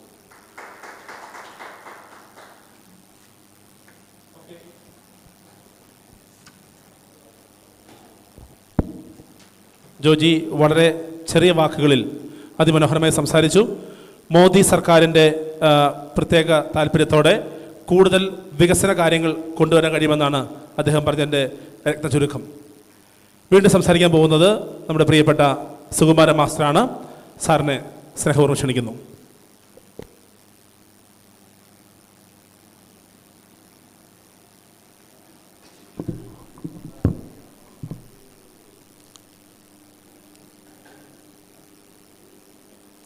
മുക്കന്നൂർ വികസന സമിതിയുടെ ഈ സദുദ്യമത്തെ ഞാൻ സ്വാഗതം ചെയ്യുകയും നന്ദി രേഖപ്പെടുത്തുകയാണ്. എളിയ പ്രവർത്തനങ്ങളാണെങ്കിലും മുക്കന്നൂരിൻ്റെ ഈ വികസന പ്രവർത്തനങ്ങളെ ജനങ്ങളുടെ മുമ്പാകെ എത്തിക്കാൻ വികസന സമിതി കാണിക്കുന്ന ഈ താല്പര്യം വളരെ പ്രശംസനീയമാണ്. ഞാൻ AV സുകുമാരൻ മാസ്റ്റർ, ഇടതുപക്ഷ ജനാധിപത്യ മുന്നണി സ്ഥാനാർത്ഥി, വാർഡ് നമ്പർ 14 പറമ്പയം. പ്രിയ ആദരണീയരായ സമ്മതിദായകരെ, ഈ വരുന്ന ഡിസംബർ 10-ാം തീയതി നടക്കുന്ന ഈ തെരഞ്ഞെടുപ്പിൽ 14-ാം വാർഡിൽ നിന്ന് മത്സരിക്കുന്ന എന്നെ വളരെ ഭൂരിപക്ഷത്തോടെ ജയിപ്പിക്കണമെന്ന് വളരെ എളിമയോടെ ഞാൻ നിങ്ങളോട് അഭ്യർത്ഥിക്കുകയാണ്. വളരെ കാർഷിക പ്രാധാന്യമുള്ള ഇന്ത്യ കാർഷിക പ്രധാനമായ രാജ്യമാണ്. കേരളവും അതെ, 14-ാം വാർഡ് പറമ്പിയും അപ്രകാരം തന്നെ. ഇവിടെ കൃഷിയെടുത്ത് ജീവിക്കുന്ന കർഷകർക്ക് അനുഭാവപൂർണമായ നേട്ടങ്ങൾ ഉണ്ടാക്കുന്ന വിധത്തിൽ തരിശായി കിടക്കുന്ന നിരവധി ഭൂപ്രദേശം കൃഷിക്ക് അനുയോജ്യമായ വിധത്തിൽ സംഘടിപ്പിക്കുന്നതിന് ഞാൻ ജയിച്ചു വരുന്ന ഭരണസമിതിക്ക് സാധിക്കും. അതിനുവേണ്ട എല്ലാ പ്രവർത്തനങ്ങളും ചെയ്യുമെന്ന് ഞാൻ ആദരണീയായ സമ്മതിദായകർക്ക് ഉറപ്പ് നൽകുകയാണ്. അതേമാതിരി തന്നെ ഏഴാറ്റുമുഖം കറുകുറ്റി കുടിവെള്ള പദ്ധതി, അതിന് റോഡ് പൈപ്പിട്ട് പോയിട്ട് വളരെ കാലമായി. അതിൽ നിന്ന് താബോർ കുടിവെള്ള പദ്ധതിയിൽ നിന്ന് വെള്ളം ലഭിക്കുന്ന വളരെ ശോചനീയമായ അവസ്ഥയാണ് ഇന്ന് അവർക്ക് ഈ പദ്ധതിയിൽ നിന്ന് കണക്ഷൻ എല്ലാവർക്കും, അർഹരായ എല്ലാവർക്കും, ആവശ്യമുള്ള എല്ലാവർക്കും കണക്ഷൻ നൽകി കുടിവെള്ളം എത്തിക്കുന്നതിന് ഞാൻ സജീവമായി രംഗത്തുണ്ടാവും. അതുമായി ബന്ധപ്പെട്ട വകുപ്പുമായി സഹകരിച്ച് അക്കാര്യം ചെയ്തു കൊടുക്കുമെന്ന് ഞാൻ ഉറപ്പ് നൽകുകയാണ്. അതുമാതിരി തന്നെ പാടശേഖര സമിതി പുനഃസംഘടിപ്പിക്കുകയും ഈ കൃഷിഭൂമി അനുയോജ്യമായ രീതിയിൽ ഉപയോഗിക്കുന്നതിന് അവർക്ക് വേണ്ട എല്ലാ സഹായങ്ങളും ഈ ബന്ധപ്പെട്ട കൃഷിഭവൻ സർക്കാർ ഓഫീസുകളുമായി ബന്ധപ്പെട്ട് ചെയ്തു കൊടുക്കും. പ്രധാന കൃഷിയാണ് നമ്മുടെ വാർഡിലെ തെങ്ങ്, ജാതി, വാഴ. എല്ലാ കൃഷികളും ഇന്ന് രോഗബാധിതമായിരിക്കുകയാണ്. ഈ ജാതി കൃഷിക്കും തെങ്ങിനും രോഗപ്രതിരോധശേഷി വളർത്തുന്നതിനും രോഗം വന്ന തെങ്ങുകൾ വെട്ടിമാറ്റി അവയ്ക്ക് പകരം കൃഷി ഏതുമാക്കുന്നതിനും വേണ്ട നടപടികൾ ഈ പഞ്ചായത്ത് ഭരണസമിതിയുമായി ചേർന്ന് ഞാൻ സംഘടിപ്പിച്ചു നൽകും. അതും ഞാൻ ഈ ആദരണീയായ സമിതിക്കാർക്ക്, കർഷകർക്ക് ഉറപ്പ് നൽകുകയാണ്. ഇപ്പോൾ വാർഡിൽ ഒരു അംഗനവാടിയാണുള്ളത്. അത് ഈ വാർഡിൻ്റെ ഏറ്റവും വടക്ക് ഭാഗത്താണ്, അതിർത്തിയിൽ. അപ്പോൾ തെക്ക് ഭാഗത്തുള്ളവർക്കും അനുഭവവേദ്യമാകത്തക്ക വിധത്തിൽ മറ്റൊരു അംഗനവാടി കൂടി സംഘടിപ്പിക്കുന്നതിന് വേണ്ട നടപടികൾ സ്വീകരിക്കുന്നതിന് ബന്ധപ്പെട്ട വകുപ്പുമായി ഞങ്ങളുടെ LDFൻ്റെ ഭരണസമിതി പ്രവർത്തിച്ച് നടപ്പിലാക്കി കൊടുക്കാനുള്ള ഏർപ്പാട് ചെയ്യും. അതുപോലെ തന്നെ കൃത്യസമയത്ത് തന്നെ റോഡുകളുടെ അറ്റകുറ്റപ്പണികൾ ചെയ്തു കൊടുക്കും. സ്ട്രീറ്റ് ലൈറ്റ് ഇല്ലാത്തടത്ത് അവ എത്തിക്കും. നിലവിൽ പഞ്ചായത്ത് വാർഡിൽ ടാർ ചെയ്യാത്ത റോഡുകളൊക്കെ പ്രഥമ പരിഗണന നൽകി അവർക്ക് ആ വഴികൾ ടാർ ചെയ്ത് കൊടുക്കാനുള്ള ഏർപ്പാടുകളും ചെയ്യും.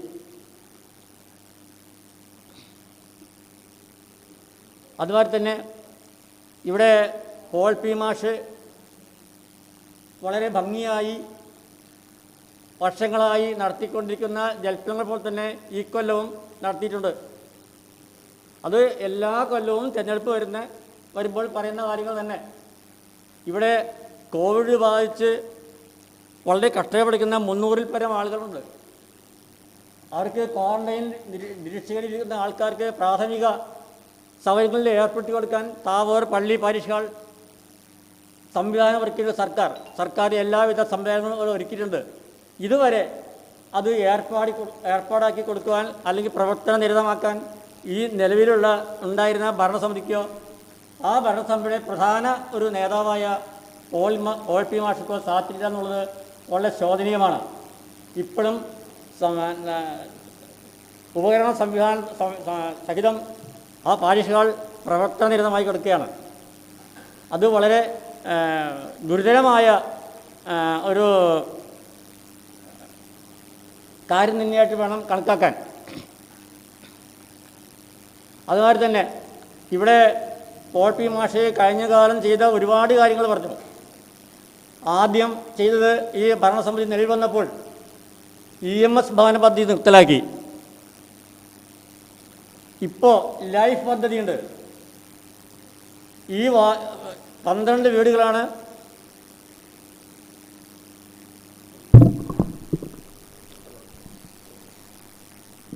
ലൈഫ് പദ്ധതി മുഖേന അർഹതപ്പെട്ട നിരവധി പേർ ഈ വാർഡിലുണ്ട്, ഈ പഞ്ചായത്തിലുണ്ട്.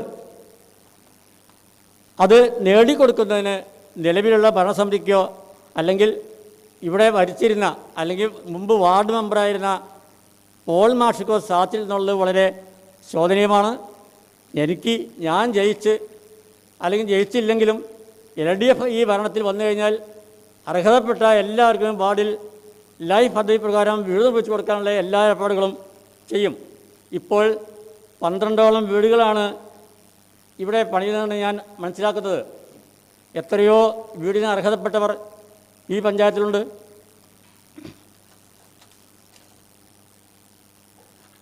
അതുപോലെ പാറ-പാശ്ശേരി റോഡ് വികസനത്തിനായി പണം അനുവദിച്ചിട്ടുണ്ട്.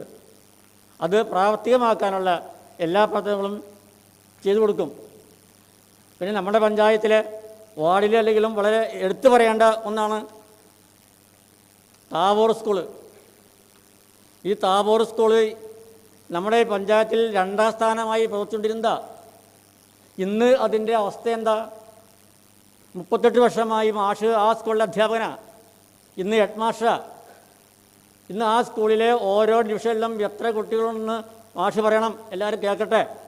അതിൻ്റെ അവസ്ഥ അങ്ങനെ ആവാൻ എന്താണ് കാരണം? മാഷക്ക് അതിൽ എത്രത്തോളം ഇൻവോൾവ് ആയിട്ടുണ്ടെന്നുള്ള കാര്യങ്ങളൊക്കെ അറിയണം. ഈ മത്സരിക്കുന്ന ഞങ്ങൾ 3 പേരും ഈ വാർഡിലെ ജനങ്ങൾക്ക് നല്ലപോലെ അറിയാം.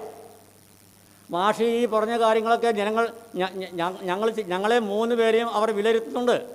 മാഷ് ഇതുവരെ ചെയ്ത കാര്യങ്ങളും വിലയിരുത്തുന്നുണ്ട്. 4 പേര്, അതെ 4 പേര്, ഫ്രാൻസിസ് അടക്കം 4 പേരുണ്ട്. അപ്പോൾ ഞങ്ങളെയൊക്കെ ശരിക്ക് ഈ വാർഡിലുള്ളവർ വിലയിരുത്തുന്നുണ്ട്. മാഷെ എങ്ങനെ വിലയിരുത്തിയിട്ടുള്ളതും ഈ വികസന സമിതിക്ക് അന്വേഷിച്ചാൽ ബോധ്യപ്പെടും.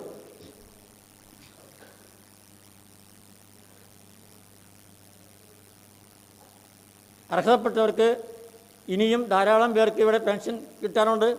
അർഹതപ്പെട്ടവർക്കൊക്കെ പെൻഷൻ കൊടുക്കാനുള്ള എല്ലാ ഏർപ്പാടുകളും ഞാൻ ജയിച്ചാലും ഇല്ലെങ്കിലും അവർക്ക് വേണ്ട സഹായം എത്തിക്കൊടുക്കും. അത് പറഞ്ഞ് പാലിയേറ്റീവ് പ്രവർത്തനങ്ങൾ ആവശ്യമുള്ളവർക്ക് അത് ചെയ്തു കൊടുക്കാനുള്ള ഏർപ്പാടുകളുണ്ടാക്കും.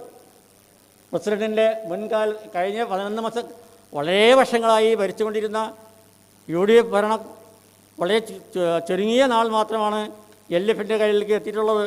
ആ LDFൻ്റെ കയ്യിൽ എത്തിയപ്പോൾ തന്നെ ഈ പഞ്ചായത്തിൽ അഭൂതപൂർവമായ അല്ലെങ്കിൽ മുൻപെങ്ങും ഇല്ലാത്ത ഭരണ നേട്ടങ്ങൾ ഉണ്ടാക്കിക്കൊടുക്കാൻ, വികസന പ്രവർത്തനങ്ങൾ ഉണ്ടാക്കിക്കൊടുക്കാൻ സാധിച്ചിട്ടുണ്ട്. കഴിഞ്ഞ 11 മാസക്കാലം, ഇതിനു മുമ്പുള്ള 11 മാസക്കാലം കിട്ടിയ ഭരണം കൊണ്ട് 25 വർഷം UDF നടത്തിയ ഭരണത്തിലേക്കുള്ള എത്രയോ ഉപരി കാര്യങ്ങൾ ചെയ്യാൻ ഈ ഭരണസമിതിക്ക് കഴിഞ്ഞെന്നുള്ളത്, LDFൻ്റെ കഴിഞ്ഞുള്ളത് നമുക്ക് എല്ലാവർക്കും അറിയാവുന്ന കാര്യമാണ്.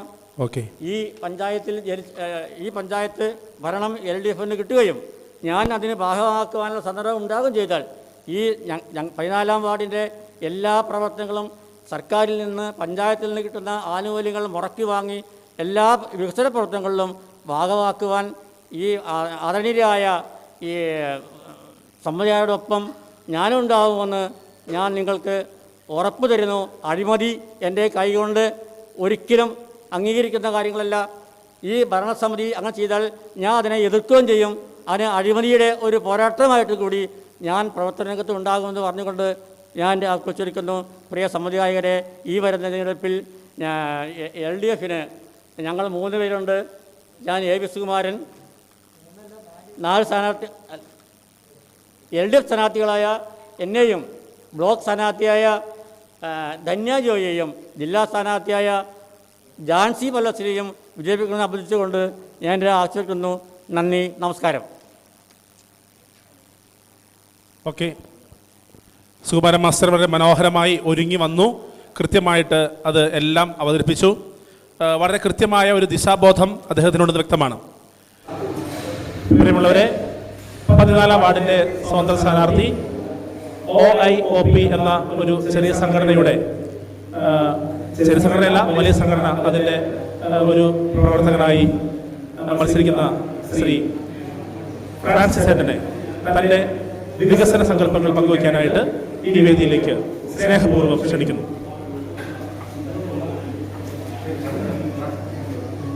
എത്രയും സ്നേഹം നിറഞ്ഞവരെ, എൻ്റെ പേര് ഫ്രാൻസിസ്. ഞാൻ 14-ാം വാർഡിൽ സ്വതന്ത്ര സ്ഥാനാർത്ഥിയായിട്ട്, അതായത് OAOP one India one pension എന്ന സംഘടനയുടെ ആ സംഘടനയോട് യോജിച്ച് ഒരു സ്വതന്ത്ര സ്ഥാനാർത്ഥിയായിട്ട് നിൽക്കുകയാണ്. അപ്പോൾ എനിക്ക് പറയാനുള്ളത്, ഞാൻ ഓരോ ഭവനത്തിലും കയറി ചെല്ലുമ്പോൾ ഞാൻ ആവശ്യപ്പെടുന്ന ഞാൻ ചോദിക്കുന്നത് ഇങ്ങനെയാണ്: നമുക്കൊരു മാറ്റം വേണ്ടേ? അതിന് ഉത്തരം അവർ തന്നെ പറയും, നമ്മൾക്ക് മാറ്റം വേണം. അങ്ങനെ ഒരു മാറ്റം വേണമെങ്കിൽ ഈ നമ്മൾ സമൂഹം തന്നെ മാറി ചിന്തിക്കേണ്ടിയിരിക്കുന്നു. കാരണം ഒത്തിരി അഴിമതി നിറഞ്ഞ ഒരു ഭരണമാണ് നമ്മൾ ഈ സാഹചര്യത്തിൽ കണ്ടുകൊണ്ടിരിക്കുന്നത്. അതിനൊരു മാറ്റം വേണം. ആ ഒരു മാറ്റത്തിനായിട്ടാണ് ഞാൻ ഇറങ്ങി തിരിച്ചിരിക്കുന്നത്.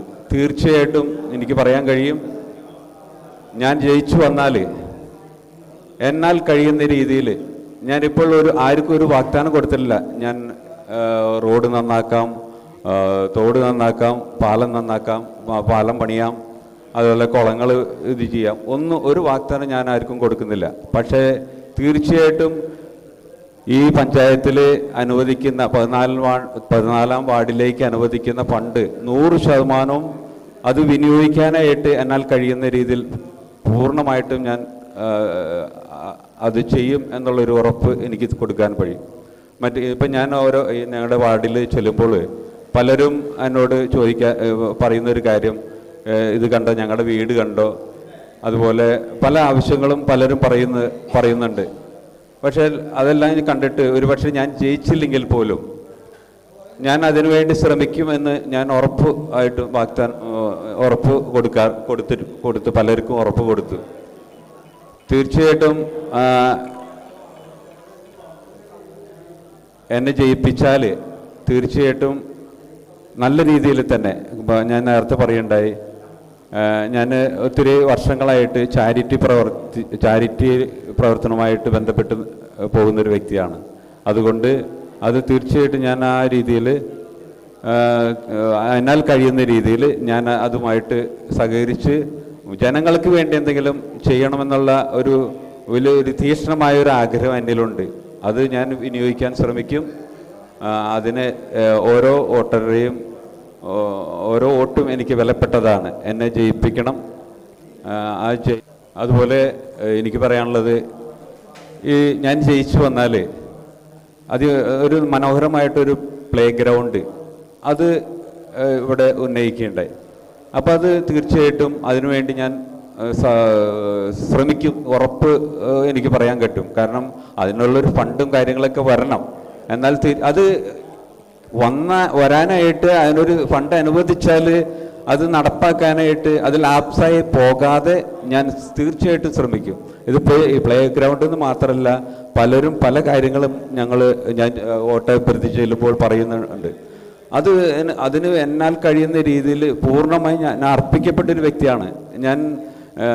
പ്രത്യേകിച്ച് പറയാൻ കാരണം, ആ ഒരു അർപ്പണബോധം എന്നിലേക്ക് വന്നത് ഈ അഴിമതി നിറഞ്ഞ ഒരു ഭരണമാണ്.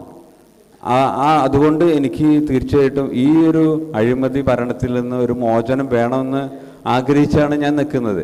അപ്പോൾ ഈ ജനങ്ങളുടെ സപ്പോർട്ട് കിട്ടിയാലേ ഞാൻ ജയിക്കുകയുള്ളൂ. അതുകൊണ്ട് നിങ്ങളുടെ ആ ഒരു വലിയ സപ്പോർട്ട്, സഹകരണം എപ്പോഴും ഞാൻ പ്രതീക്ഷിച്ചുകൊണ്ട് ഞാൻ നിർത്തുന്നു. നന്ദി. 3 സ്ഥാനാർത്ഥികളുടെയും ശ്രദ്ധ നിങ്ങളുടെ വാർഡിലെ ഒരു പ്രധാന കാര്യത്തിലേക്ക് ഞാൻ ക്ഷണിക്കുകയാണ്. ഞങ്ങൾ മൂക്കന്നൂർ വികസന സമിതിയുടെ നേതാക്കന്മാർ കഴിഞ്ഞ 3 ദിവസമായിട്ട് നിങ്ങളുടെ വാർഡ് സന്ദർശിക്കുകയും വാർഡിലുള്ള പല ആളുകളെയും കാണുകയും സംസാരിക്കുകയും ചെയ്തു. അവർ പറഞ്ഞ ചില കാര്യങ്ങൾ നിങ്ങൾ മുമ്പിലേക്ക് വയ്ക്കുകയാണ്.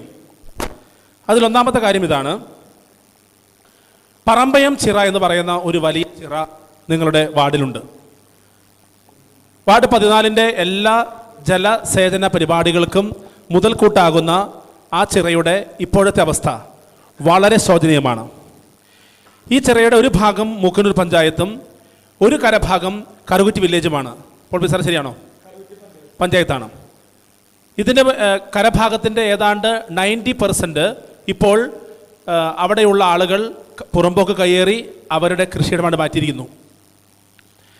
ഗതികെട്ട കർഷകർ, ഇപ്പോൾ ടി എം വർഗീസേട്ടൻ അവിടെ ബ്ലോക്ക് മെമ്പർ ആയിരിക്കുമ്പോൾ ഒരു മോട്ടറും ഒരു പമ്പും അനുവദിച്ച് ഒരു ചെറിയ ടാങ്ക് കെട്ടി അവിടെ ആൾക്കാർക്ക് ഇപ്പോൾ കുടിവെള്ളവും ഇറിഗേഷനും കൊടുക്കുന്നുണ്ട്, ഇല്ലേ? ആ ഭാഗത്ത് കൊടുക്കുന്നുണ്ട്. പക്ഷേ അത് പൂർണ്ണമല്ല.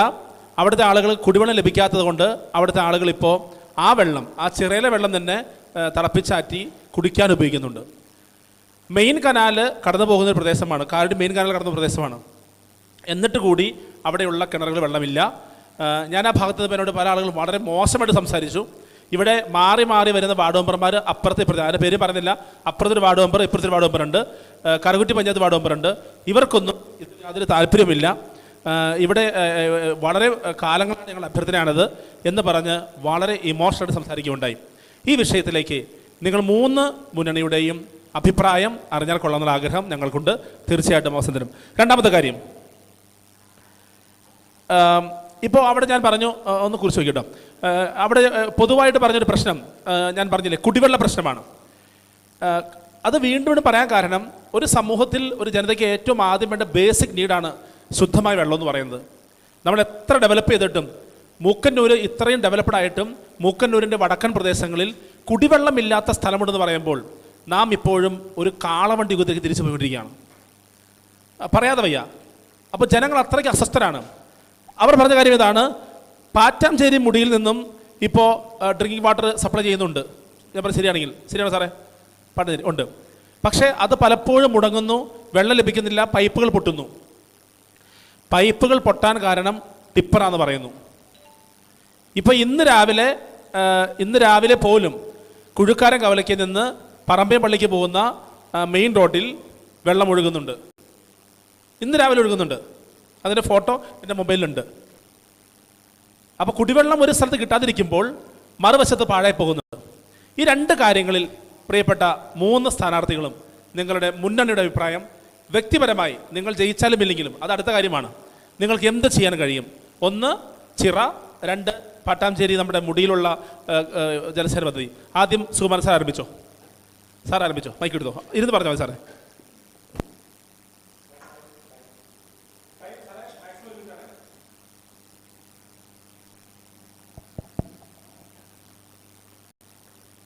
ഈ പറഞ്ഞ അവതാരകൻ ജയമാഷ പറഞ്ഞ ഈ കാര്യങ്ങളൊക്കെ വളരെ വസ്തുതയാണ്. ഈ ചിറ ഉള്ള കാലം മുതൽ എനിക്കറിയാം. ഇന്ന് ആ ചിറ, ഇന്നലെ കൂടി ആ വഴിക്ക് ചെന്നപ്പോൾ ഈ ചിറ ഇപ്പോൾ ചുറ്റു കല്ല് വെച്ച് കെട്ടി ആ ചിറ വളരെ ചെറുതായിരിക്കുന്നു. അപ്പോൾ ചെറുതാവണമെങ്കിൽ ചുറ്റുപാടുമുള്ള ആൾക്കാർ ആ സ്ഥലം കയ്യേറിയിരിക്കണം. ആ കയ്യേറിയ സ്ഥലങ്ങളൊക്കെ ഇനി തിരിച്ചു പിടിക്കുക എന്നൊക്കെ പറയുന്നത് ചെറിയ കാര്യമൊന്നുമല്ല. വളരെ സമയബന്ധിതമായ നിയമപ്രശ്നങ്ങളൊക്കെ വേണ്ടി കോടതി കയറും പ്രശ്നങ്ങളൊക്കെ ഉണ്ട്. എന്നിരുന്നാലും ഈ വസ്തുത ബന്ധപ്പെട്ട ഭരണസമിതിയിൽ ഉന്നയിക്കുകയും അതിന് ചെയ്യാവുന്ന പരമാവധി കാര്യങ്ങൾ ചെയ്ത് പൂർവ്വസ്ഥിതിയിൽ ആക്കാൻ പറ്റില്ലെങ്കിലും അതിന് ഒരു പരിഹാരം കാണാനുള്ള ശ്രമം എൻ്റെ ഭാഗത്തുനിന്ന് ഉണ്ടാവും. അതിപ്പോൾ ഞാൻ ജയിച്ചില്ലെങ്കിലും അതിനുവേണ്ട ഈ വസ്തുത വികസന സമിതി ചൂണ്ടിക്കാണിച്ചതിന് വളരെ നന്ദിയുണ്ട്, സന്തോഷമുണ്ട്. മറ്റൊന്ന് കുടിവെള്ള പ്രശ്നമാണ്. ഈ കുടിവെള്ള പ്രശ്നം പരിഹരിക്കാൻ വളരെ വൈകിപ്പോയിരിക്കണം. കാരണം ഈ ജപ്പാൻ കുടിവെള്ള പദ്ധതി മുഖേന ഏഴാറ്റുമുഖം കറുകുറ്റി ഭാഗത്തേക്കുള്ള കുഴലുകളിൽ റോഡേ പോയിട്ടുണ്ട്. അതിൽ നിന്ന് കണക്ഷൻ കൊടുത്താൽ ഈ താബോർ പദ്ധതിയിൽ നിന്ന് കട്ടത അനുഭവിക്കുന്ന ജനങ്ങൾക്ക് പരിഹാരമാവും. ഇപ്പോൾ കൂഴിക്കാരൻ കവല മുതൽ പോകുന്ന ആ ഭാഗത്തേക്ക് ബുദ്ധിമുട്ടുണ്ട്. മാഴശ്ശേരി തറയിൽ പ്രശ്നങ്ങളുണ്ട്, വെള്ളം കിട്ടുന്നില്ല അവർക്ക്. ചില സമയങ്ങളിലെ വെള്ളം വരുന്നത്. അതിന് പരിഹാരം കാണാനായിട്ട് ഈ കുടിവെള്ള പദ്ധതിയിൽ നിന്ന്, ജപ്പാൻ കുടിവെള്ള പദ്ധതിയിൽ കറുകുറ്റിയിലേക്ക് പോകുന്ന പൈപ്പ് ലൈനിൽ നിന്ന് കണക്ഷൻ കൊടുത്താൽ തീരാവുന്ന പ്രശ്നമുള്ളൂ. അത് സമയബന്ധിതമല്ല, ആദ്യമായിട്ട് തന്നെ അത് ഞങ്ങൾ ജനങ്ങൾക്ക് ഉറപ്പ് കൊടുത്തിട്ടുണ്ട്. ഈ പദ്ധതിയിൽ നിന്ന് കണക്ഷൻ നൽകി നിങ്ങളുടെ കുടിവെള്ള പ്രശ്നം ഞങ്ങൾ പരിഹാരം ഉണ്ടാക്കും.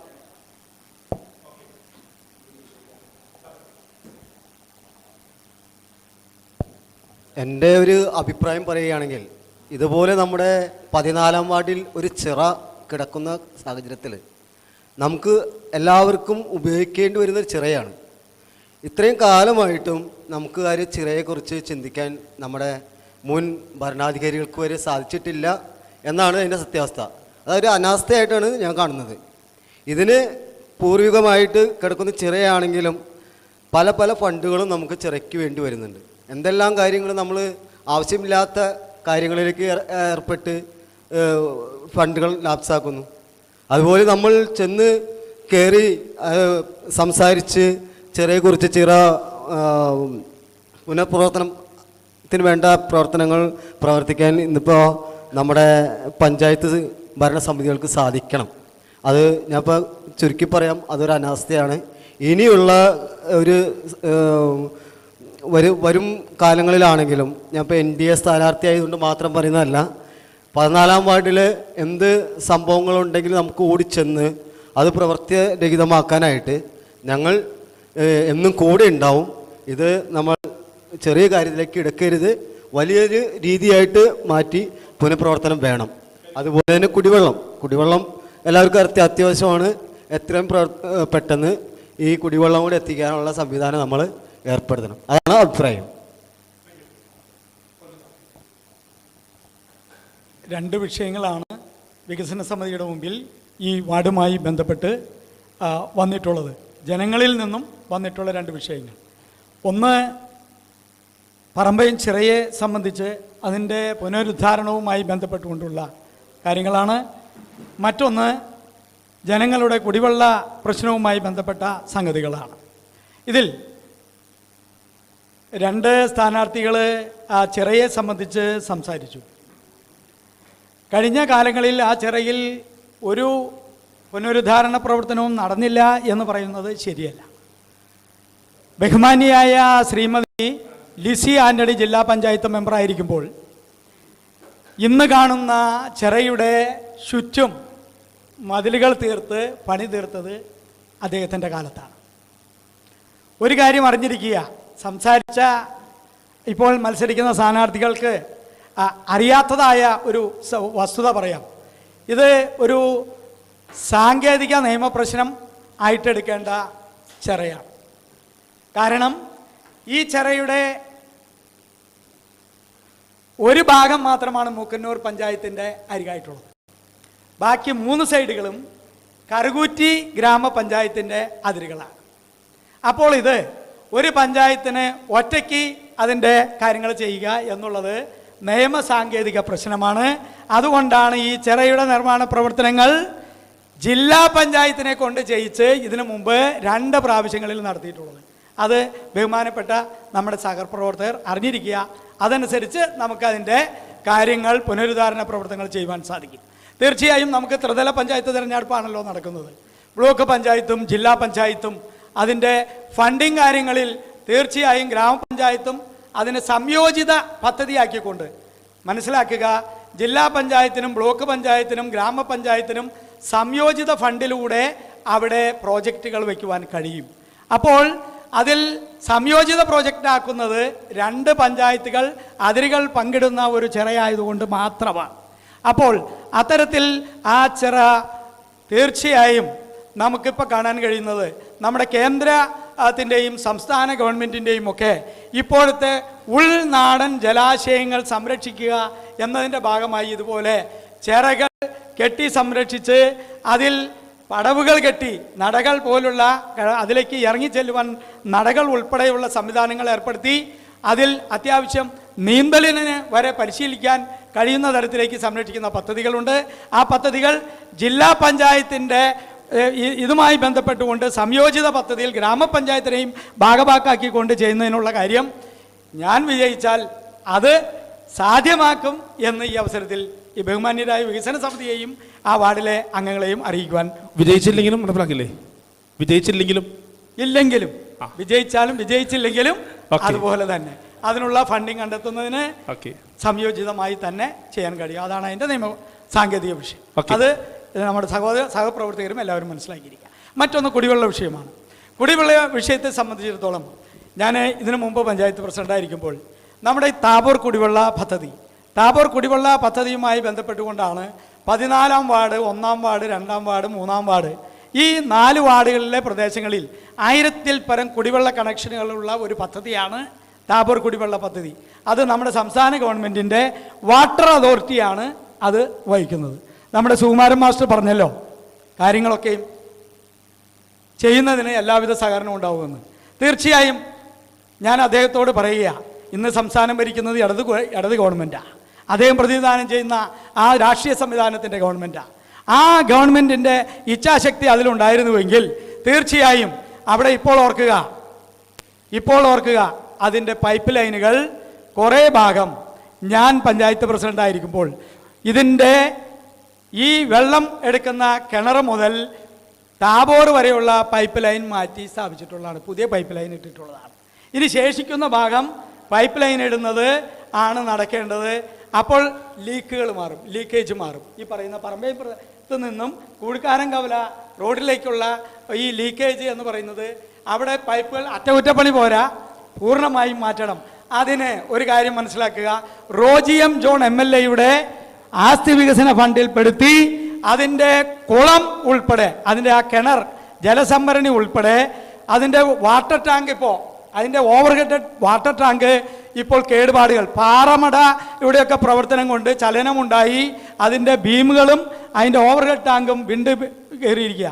സഹപ്രവർത്തകർ മനസ്സിലാക്കണം. അത് പരിഹരിക്കുവാൻ ആ പദ്ധതി തന്നെ അടിമുടി മാറ്റി പുതിയ പ്രോജക്റ്റിന് അനുമതിയായി ഫണ്ട് അലോട്ട്മെൻറ്റ് കഴിഞ്ഞു, ടെൻഡറുമായിട്ടുണ്ട്. അപ്പോൾ അത് പരിഹരിക്കപ്പെടും. അതിൻ്റെ ഡിസ്ട്രിബ്യൂഷൻ പൈപ്പ് ലൈനിലെ ലീക്കുകളും അതോടുകൂടി മാറും എന്നുകൂടി ഈ അവസരത്തിൽ ഈ അങ്കമാലി MLA ആ ഒരു സവിശേഷ ശ്രദ്ധയുണ്ടായതിൽ പ്രത്യേകം അദ്ദേഹത്തെ അഭിനന്ദിക്കുന്നു. നന്ദിപൂർവ്വം 14-ാം വാർഡിലെ എല്ലാ കുടിവെള്ള കണക്ഷനുമുള്ള നമ്മുടെ അംഗങ്ങളും അതിൻ്റെ നിർമ്മാണം നടക്കുമ്പോൾ സഹകരിച്ച് വേണ്ടത്ര കാര്യങ്ങൾ അത് വിജയിപ്പിക്കുന്നതിന് വേണ്ടിയിട്ട് ശ്രമിക്കണമെന്നും കൂടി അഭ്യർത്ഥിക്കുന്നു. എൻ്റെ എല്ലാവിധ പരിശ്രമവും കൂട്ടായ സഹകരണവും ഒക്കെ ആ നേതൃത്വവും ഒക്കെ അതിനുണ്ടാകുമെന്ന് ഈ അവസരത്തിൽ മാന്യ സംവിധായകരെ അറിയിക്കുന്നു. 14-ാം വാർഡിൽ ഫ്രാൻസിസ് ഏട്ടൻ പുതിയൊരാളാണ്. ഫ്രാൻസിസ് ഏട്ടാ, നമ്മൾ പറയുന്നത് നമ്മുടെ പറമ്പയും ചെറിയെക്കുറിച്ചാണ്. ചെറിയെക്കുറിച്ച് വലിയ പരാതികൾ സമിതിക്ക് കിട്ടി. ഞങ്ങൾ ഒരു ഗ്രൂപ്പായിട്ട് സന്ദർശിച്ചു. ഞങ്ങൾക്ക് ബോധ്യപ്പെട്ടു അത്. കാരണം അതിൻ്റെ 3 പാടും പുറമ്പോക്കുകൾ കയ്യേറിയിരിക്കുന്നു, പടവുകളില്ല, അവിടെയുള്ള കുടിവെള്ള പദ്ധതി മുടങ്ങി കിടക്കുന്നു, ജലസേചനം നടക്കുന്നില്ല. അപ്പോൾ ഇത് വേറെ ഒരു പഞ്ചായത്തിൽ ഉൾപ്പെടുത്തിയതുകൊണ്ട് ഒരു ഭാഗം കറൂറ്റിയാണ്. അതുകൊണ്ടാണ് പഞ്ചായത്ത് ചേരുന്നത്. ഈ പോൾ പി സാർ ചെയ്യുമായിരുന്നു എന്നാണ് പറയുന്നത്. അതുകൊണ്ട് ജില്ലാ പഞ്ചായത്തുമായിട്ട് ബന്ധപ്പെട്ട് ഒരു പ്രൊജക്റ്റ് പാസ്സാക്കി ചെയ്തിരുന്നു. പക്ഷേ ഇപ്പോൾ ഇത് പൂർണ്ണമല്ല. ഫ്രാൻസ് ഏട്ടന് അതുമായിട്ട് ബന്ധപ്പെട്ട് ഒരു കമൻറ്റ് പറയാൻ അവസരമുണ്ട്. ആ മൈക്കൂർത്തി.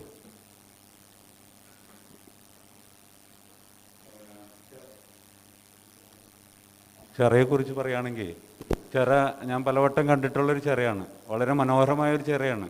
സുലഭമായിട്ട് വെള്ളം കിട്ടുന്നൊരു ആ ഏരിയ മൊത്തം ഒത്തിരി, കാരണം മുകളിൽ കനാലുള്ളതുകൊണ്ട് ഒത്തിരി സുലഭമായിട്ട് വെള്ളം കിട്ടുന്നൊരു ചെറയാണ്. അപ്പോൾ അത് എന്തുകൊണ്ട് ഇത്രയും കാലം അത് അതിനെ ഒരു പദ്ധതിയിൽ ഉൾപ്പെടുത്തി അത് നിർവഹിച്ചില്ല എന്നുള്ളൊരു ചോദ്യം കൂടി ഉണ്ട് കേട്ടോ. അതെ, അത് ഇനി എൻ്റെ വ്യക്തിപരമായിട്ട് ഞാൻ പറയുകയാണെങ്കിൽ, അത് ഞാൻ ഇപ്പോൾ സ്ഥാനാർത്ഥി നിൽക്കുന്ന ഒരു സാഹചര്യം ആയതുകൊണ്ട് അത് അങ്ങനെ ജയിക്കാനിട വന്നാൽ ഞാൻ അതിനൊരു മുൻഗണന കൊടുക്കും തീർച്ചയായിട്ടും. കാരണം എനിക്ക് ഏറ്റവും ഈ കുടിവെള്ള പദ്ധതിയുമായിട്ട് ബന്ധപ്പെട്ട് ഏറെ ചെയ്യാൻ ആഗ്രഹിക്കുന്ന ഒരു വ്യക്തിയാണ്. കുടിവെള്ളം, അതുപോലെ ഈ പ്ലാസ്റ്റിക് മലിനീകരണം നീക്കം ചെയ്യുക, അതൊക്കെ ഏറെ ആഗ്രഹിക്കുന്ന ഒരു വ്യക്തിയാണ്. ഓക്കെ.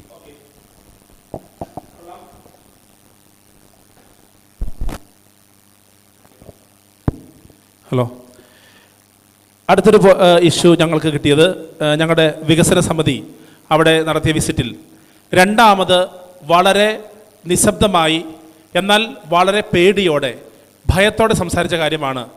ഇതൊരു സെൻസിറ്റീവ് ഇഷ്യൂ ആണ് ഞാൻ പറയാൻ പോകുന്നത്. നാളെ ചിലപ്പോൾ എനിക്കതിന് പ്രശ്നമുണ്ടാകാൻ സാധ്യതയുണ്ട്. പക്ഷെ ഞാൻ പറയും, പറമ്പയം നമ്മുടെ 14-ാം വാർഡിൻ്റെ വടക്കേ അതിർത്തിയിൽ പ്രവർത്തിക്കുന്ന ഒരു പാറമടയെക്കുറിച്ചാണ്. ഈ പാറമടയുടെ പ്രവർത്തനം മൂലം അവിടെയുള്ള ആ പ്രദേശത്തുള്ള ലക്ഷം വീടിൻ്റെ സൈഡിൽ, അതുപോലെ പല വീടുകളിലും അതിൻ്റെ പ്രശ്നങ്ങളുണ്ടായി, വിള്ളൽ വീഴുകയുണ്ടായി. ഞാൻ അറിഞ്ഞത് ശരിയാണെങ്കിൽ പോൾ പി സാറിൻ്റെ വീടിൻ്റെ ഓപ്പോസിറ്റ് സൈഡിലാണ് ആ മടയെന്ന് എനിക്ക് അറിയാൻ സാധിച്ചത്. മുമ്പ് സ്റ്റേ ഉണ്ടായിരുന്നു, ഇപ്പോൾ സ്റ്റേ വെക്കറ്റ് ചെയ്തു, വീണ്ടും അവർ വർക്ക് ആരംഭിച്ചിട്ടുണ്ട്. ഇത്രയും പ്രബുദ്ധരായ നേതാക്കന്മാരുണ്ടായിട്ട് LDFൻ്റെ സുകുമാരൻ സാറുണ്ട്, NDAയുടെ ജോജിയുണ്ട്, UDFൻ്റെ പോൾ പി സാറുണ്ട്, മാത്രമല്ല പ്രബലന്മാരെ ഒത്തിരി പേര് അവിടെയുണ്ട്, ഫ്രാൻസ് അടക്കമുള്ള ആൾക്കാരുണ്ട്. എന്തുകൊണ്ട് നമുക്ക് ഇവർക്കെതിരെ ശബ്ദിക്കാൻ കഴിയുന്നില്ല? നമ്മൾ ആരെയാണ് ഭയപ്പെടുന്നത്? ഇന്നലെ സംസാരിച്ച 12ാം വാർഡിൽ സെയിം ഇഷ്യൂ ഉണ്ടായിരുന്നു.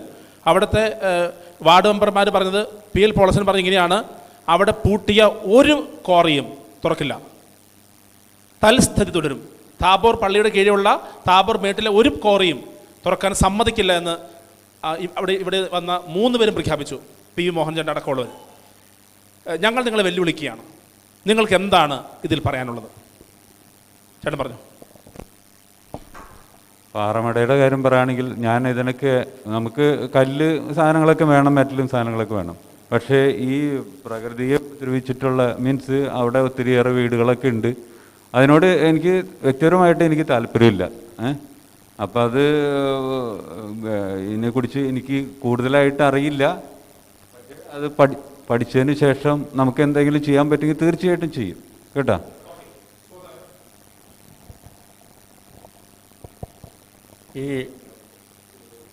ഈ വാർഡിനെ ചുരുക്കി ഈ വാർഡിനെ പറ്റി ഞാൻ സമഗ്രമായി പഠിച്ചിട്ടില്ല. അപ്പോൾ ഈ പാറമടയെ സംബന്ധിച്ചോളം എടുക്കുമ്പോൾ എന്ത് പ്രവർത്തനമായാലും നമ്മുടെ നാട്ടിൽ നടക്കണമെങ്കിൽ ജനപിന്തുണ വേണം. ജനപിന്തുണയില്ലാതെ അവിടെ ആ പാറമട പ്രവർത്തനത്തെ തടയാൻ നമുക്ക് സാധിക്കില്ല. ജനങ്ങൾ അങ്ങനെ ഒരു ജനപിന്തുണ അവിടെ കിട്ടാൻ അത് എങ്ങനെ എന്തെന്ന് ഞാൻ വ്യക്തമായ തെളിവില്ലാണ്ട് പറഞ്ഞില്ല. ജനപിന്തുണ അവിടെ ഈ പ്രവർത്തനത്തെ തടസ്സപ്പെടുത്താൻ ലഭിക്കാത്തത് ഒരു വിഷയമാണ്. ജനപിന്തുണ ഇല്ലാണ്ട് നമുക്ക് ഒരു പ്രവൃത്തിയും ചെയ്യാൻ പറ്റില്ല എന്നുള്ളതിൻ്റെ ഇപ്പോൾ സുഗമമായി പാറമട പ്രവർത്തിക്കുന്നുണ്ട്. പോൾപ്പിയുടെ ഒക്കെ ചെകിട്ടത്തിരക്കുന്ന മാതിരി വെടി പൊട്ടി ശബ്ദവും കേൾക്കുന്നുണ്ട്. അപ്പോൾ അത് ജനങ്ങൾ എന്തുകൊണ്ടാണ് അതിനെ മുന്നിട്ടിറങ്ങാത്തതെന്ന് പഠിക്കേണ്ടിയിരിക്കുന്നു.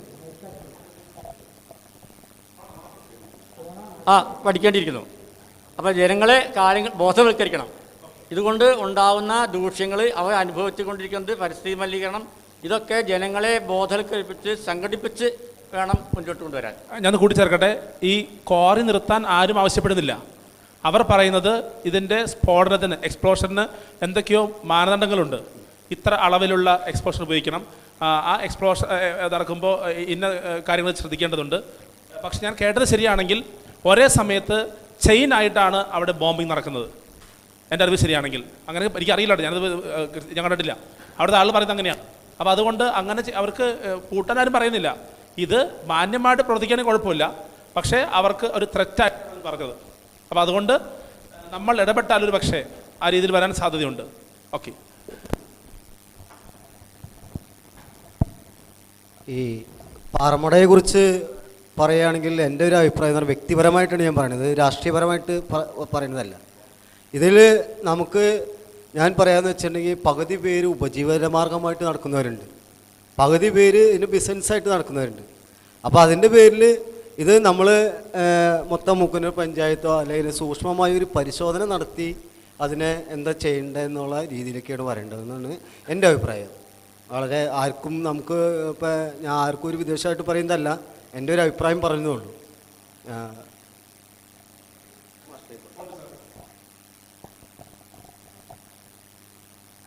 ഈ സൂചിപ്പിച്ച പാറമടയുമായി ബന്ധപ്പെട്ട് അതിൻ്റെ ഏറ്റവും അതിതീക്ഷ്ണമായ ബുദ്ധിമുട്ട് അനുഭവിക്കുന്ന ഒരു വ്യക്തി എന്നുള്ള നിലയിലാണ് ഞാൻ ഇതിനോട് പ്രതികരിക്കുന്നത്.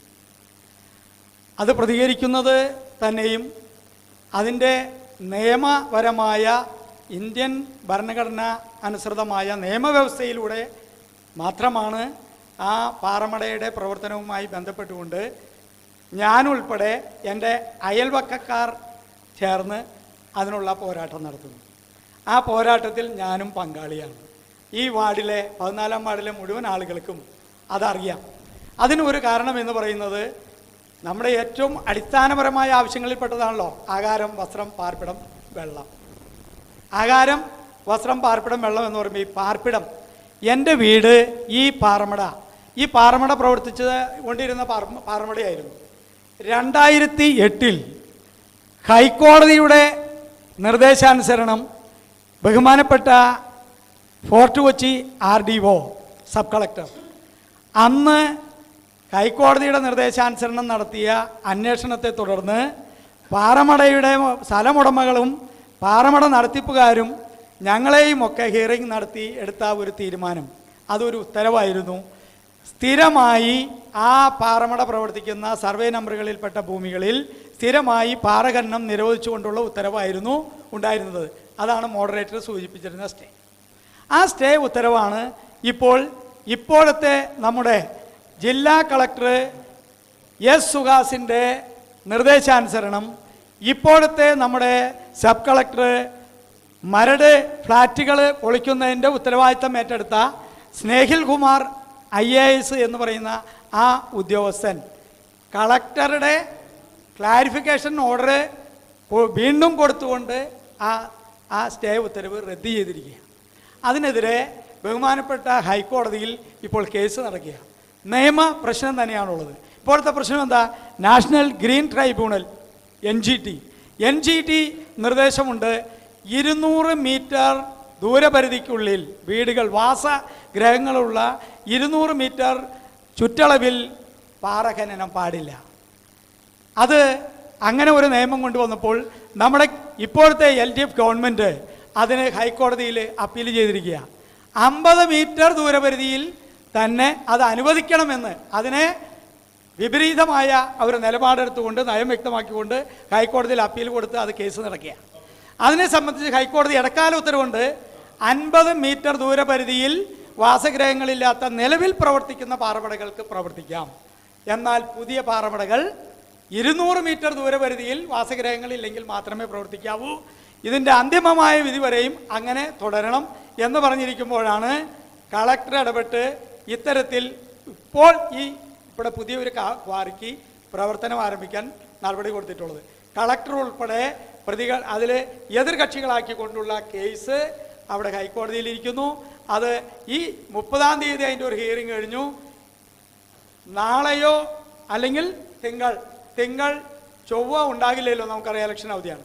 ഈ ദിവസങ്ങളിൽ അതിൻ്റെ ഹിയറിംഗ് ഉണ്ട്. തീർച്ചയായും മനസ്സിലാക്കുക, എൻ്റെ 2 കുഞ്ഞുമക്കൾ 3ഉം 2ഉം വയസ്സുള്ള സമയത്ത് എൻ്റെ വീടിൻ്റെ മുറ്റത്ത് കളിച്ചുകൊണ്ടിരിക്കുമ്പോൾ മണലിലാണ് കളിച്ചുകൊണ്ടിരിക്കുന്നത്. ആ സമയത്ത് അവർ പുറയിലേക്ക് ഓടി കളിക്കുന്ന സമയമാണല്ലോ. ആ പോയ സമയത്താണ് പാറ പൊട്ടി കല്ല് വന്ന് വീണ് ഈ മണലിലാണ് വീണത്. അതുങ്ങളിരുന്ന് കളിച്ചിരുന്നുണ്ട്. അന്ന് ഞങ്ങൾ ഈ പാറമടക്കാരെയും സ്ഥലമുടമകളെയും വിളിച്ച് മുണ്ടാടൻ പോൾ എന്ന് പറയുന്ന അവിടുത്തെ വലിയൊരു റബ്ബർ എസ്റ്റേറ്റ് ഉണ്ട്. ആ എസ്റ്റേറ്റിൻ്റെ അവരുടെ ഇവിടെ വെച്ചിട്ട് അവരെ വിളിച്ച് പറഞ്ഞു, ഇനി പാറ പൊട്ടിത്തെറിച്ച് കല്ല് വീഴുന്ന സന്ദർഭം ഉണ്ടായാൽ ഞങ്ങൾ സ്വയം നിർത്തിക്കൊള്ളാമെന്ന് സ്ഥലമുടമകളും പാറമട മുതലാളിമാരും ഒപ്പുവെച്ച് തരികയും അതിനെ തുടർന്ന് പിന്നീട് ഒരു PWD ഉദ്യോഗസ്ഥൻ അവിടെ ഉണ്ട്, നമ്മുടെ ഇഞ്ചയ്ക്ക വർഗീസ് എന്ന് പറയും. അദ്ദേഹത്തിൻ്റെ വീടിന് മുകളിലും പാലാട്ടി വർഗീസാറ് അതുപോലെ പുതുശ്ശേരി PT വർഗീസാറിൻ്റെയൊക്കെ വീടിൻ്റെ മുകളിലേക്കുമൊക്കെ കല്ല് വന്ന് വീണപ്പോൾ ഡ്രസ് വർക്ക് തകർന്നു വീണു ഇഞ്ചയ്ക്ക വർഗീസിൻ്റെ വീട്ടിൽ. അങ്ങനെ വീണപ്പോൾ തഹസിൽദാർ ഇടപെട്ട് അത് സ്റ്റേ ചെയ്യുകയും അങ്ങനെ RDO അത് സ്ഥിരമായി നിരോധിച്ചുകൊണ്ട് ഉത്തരവുണ്ടാവുകയും ചെയ്തതാണ് ഇപ്പോൾ വെക്കേറ്റ് ചെയ്തിരിക്കുന്നത്. തീർച്ചയായും അത് പാരിസ്ഥിതിക പ്രശ്നമുള്ളതാണ്. ഈ പാറ എന്ന് പറയുന്നതിൻ്റെ മുകളിലാണ് ഒരു ചെറിയ മണ്ണിൻ്റെ മുകളിലുള്ള മേൽമുടി മാത്രമേ ഉള്ളൂ. ഞങ്ങളുടെയൊക്കെ വീടുകളിലിരിക്കുന്ന ഈ ഒറ്റ പാറയുടെ മുകളിലാണ്. അവിടെ സ്ഫോടനം ഉണ്ടാകുമ്പോൾ ഇപ്പോൾ കഥകൾ കുലുങ്ങുന്നു. എൻ്റെ വീടിൻ്റെ നേരത്തെ ഉണ്ടായിരുന്ന പൊട്ട് 2008 പൊട്ടിയിട്ട് തേച്ച് ക്ലിയർ ചെയ്ത പൊട്ടുകൾ വീണ്ടും ആരംഭിക്കുന്ന സ്ഥിതിയിലേക്കാണ് ഇപ്പോൾ കാര്യങ്ങൾ വന്നിരിക്കുന്നത്. വീടിനും മനുഷ്യജീവനും ആപത്തായി. പറമ്പേ ഭാഗത്തുനിന്ന് 2 പേര് സംസാരിക്കുന്നുണ്ട്. ഒന്ന് നമ്മുടെ ഓഫീസർ പാലാട്ടി സാറ് എന്തെങ്കിലും ചോദിക്കാം. വാ, ഇവിടെ മൈക്കിലേക്ക് വരാം, ചോദ്യം ഉന്നയിക്കാം. അത് ഓഫ് ചെയ്തോ, അടച്ചു. വളരെ ഹ്രസ്വമായിട്ട് പറയണം, ചോദ്യങ്ങൾ മാത്രം, വിസ്തീർണം വേണ്ട, സമയമില്ലാത്തതുകൊണ്ടാണ്. ഓക്കെ. ഇവിടെ എനിക്ക് പ്രിയ സുഹൃത്തുക്കളെ, സ്ഥാനാർത്ഥികളായിട്ട് ഈ വരുന്ന ഇലക്ഷന് പഞ്ചായത്ത് ഇലക്ഷന് സ്ഥാനാർത്ഥികളായിട്ട് ഇരിക്കുന്ന മഹൽ വ്യക്തികളെ, വികസന സമിതി അംഗങ്ങളെ, സുഹൃത്തുക്കളെ, എനിക്ക് ഈ അവസരത്തിൽ സ്ഥാനാർത്ഥികളോട് ചോദിക്കാനുള്ളത്, LDF സ്ഥാനാർത്ഥികളോട് ആദ്യം ചോദിക്കുന്നത്, LDF സ്ഥാനാർത്ഥി ഇവിടെ ഞാൻ നമ്മുടെ വീടിൻ്റെ അടുത്ത് അതിലെ ബസ് സൗകര്യം ഉണ്ടായിരുന്നില്ല നേരത്തെ. ഇവിടെ തെറ്റയിൽ ജോസ് തെറ്റയിൽ MLA ആയിരുന്ന അവസരത്തിൽ ട്രാൻസ്പോർട്ട് മന്ത്രിയുമായിരുന്നു. ആ അവസരത്തിൽ യാത്രാ സൗകര്യം ഞങ്ങൾക്ക് ചാലക്കുടിക്ക് പോകുന്നതിന് യാത്രാ സൗകര്യം ഇല്ലാതെ ഇരുന്ന അവസരത്തിൽ ഇല്ല, എപ്പോഴും ഇല്ല. അവർ ട്രാൻസ്പോർട്ട് ബസ് അനുവദിക്കാൻ വേണ്ടി പോൾ പി സാറും ഞാനും കൂടി മെമ്മോറാണ്ടം എഴുതി തെറ്റയിൽ മന്ത്രിക്ക് കൊടുത്തു. അങ്ങനെ ഒരു ദിവസം ബസ് ഓടി ഒരു ദിവസം. പിന്നീട് ആ ബസ് പ്രവർത്തനം നിലച്ചു. പാലിശ്ശേരി നാലുകെട്ട് വഴി ചാലക്കുടിക്ക്. അപ്പോൾ ചാലക്കുടിക്ക് പോകാൻ എളുപ്പമുണ്ട്, യാത്രാ സൗകര്യം വേറെ ഇല്ല. ബ്ലാച്ചിപ്പാറയ്ക്ക് നിന്ന് പാലിശ്ശേരി നാലുകെട്ട് വരെ ബസ്സില്ല, ഉൾപ്രദേശത്ത് ബസ്സില്ല. അങ്ങനെ ഒരു ബസ്സിന് അപ്ലൈ ചെയ്തു. ആ ബസ് ഒരു ദിവസം ഓടി, ഒരു ട്രാൻസ്പോർട്ട് ബസ്. പിന്നെ ആ ബസ് നിന്നുപോയി. ഇതുവരെ ആ ബസ് പിന്നീട് ഓടുന്നുള്ള സമയം ഉണ്ടായിട്ടില്ല. അതിന് LDFന് എന്താണ് പറയാനുള്ളതെന്ന്, LDF ഇപ്പോൾ സ്ഥാനാർത്ഥിക്ക് എന്താ പറയാനുള്ളതെന്ന് വെച്ചാൽ കേട്ടാൽ കൊള്ളാം. ഓക്കെ സാറേ, പറയാൻ പോവാണ്. ഉത്തരം ആദ്യ ചോദ്യം സുകുമാരൻ സാറിനായിരുന്നു. സാറേ വളരെ സിമ്പിളായിട്ട് മൈക്കിരിക്കുന്നു, പെട്ടെന്ന് പറഞ്ഞു സാർ, നമുക്ക് സമയമില്ലാത്തതുകൊണ്ടാണ്, പ്ലീസ് ഒന്നും കരുതരുതേ. ആദ്യത്തെ ചോദ്യം, ചാലക്കുടിക്ക് KSRTC ബസ് പറമ്പേ വഴി. അത് ഒരു ദിവസം നല്ല ഓടിയത്. നാട്ടിൽ വാർഡിൽ വേറെ ആൾക്കാരൊക്കെ ഉണ്ട് അറിയാവുന്നത്. ഒരു ദിവസമൊന്നുമല്ല ഓടിയത്, അത് മാസങ്ങൾ ഓടി നിന്നുപോയി. അത് എന്താ നിന്നേന്ന് ഒന്നും എനിക്കറിയില്ല. അത് ബന്ധപ്പെട്ട ആൾക്കാരുമായി ബന്ധപ്പെട്ട് അത് നിൽക്കാൻ കാരണം ഇനി തുടരാൻ സാധിക്കുമോ എന്നുള്ള കാര്യം ആലോചിച്ച് ഞാൻ വാർഡുകളെ അറിയിക്കും. റെഡി. എല്ലാ സ്ഥാനാർത്ഥികളോട് ഓരോ ചോദ്യം ഞാൻ ചോദിക്കുകയാണ്.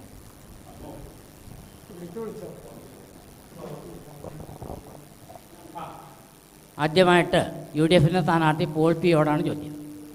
ഈ തെരഞ്ഞെടുപ്പിൽ നിങ്ങൾ പരാജയപ്പെട്ടാൽ പിറ്റേന്ന് മുതൽ നിങ്ങളുടെ പ്രതികരണം എന്തായിരിക്കും? രണ്ടാമത്തെ ചോദ്യം, ഇവിടെ താമര വിരിയുമെന്ന് സങ്കല്പിക്കുന്ന ജോലി താമര കൂപ്പിപ്പോയാൽ വീണ്ടും ഇവിടെ തുടർന്ന് പ്രവർത്തിക്കുമോ?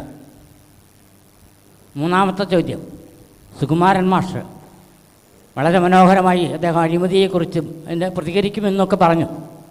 എന്നാൽ ആ പാർട്ടിയുടെ ഇന്നത്തെ മേൽഘടകം മുതൽ താഴെ വരെ ജനകീയ മുഖം നഷ്ടപ്പെട്ടിരിക്കുന്നു.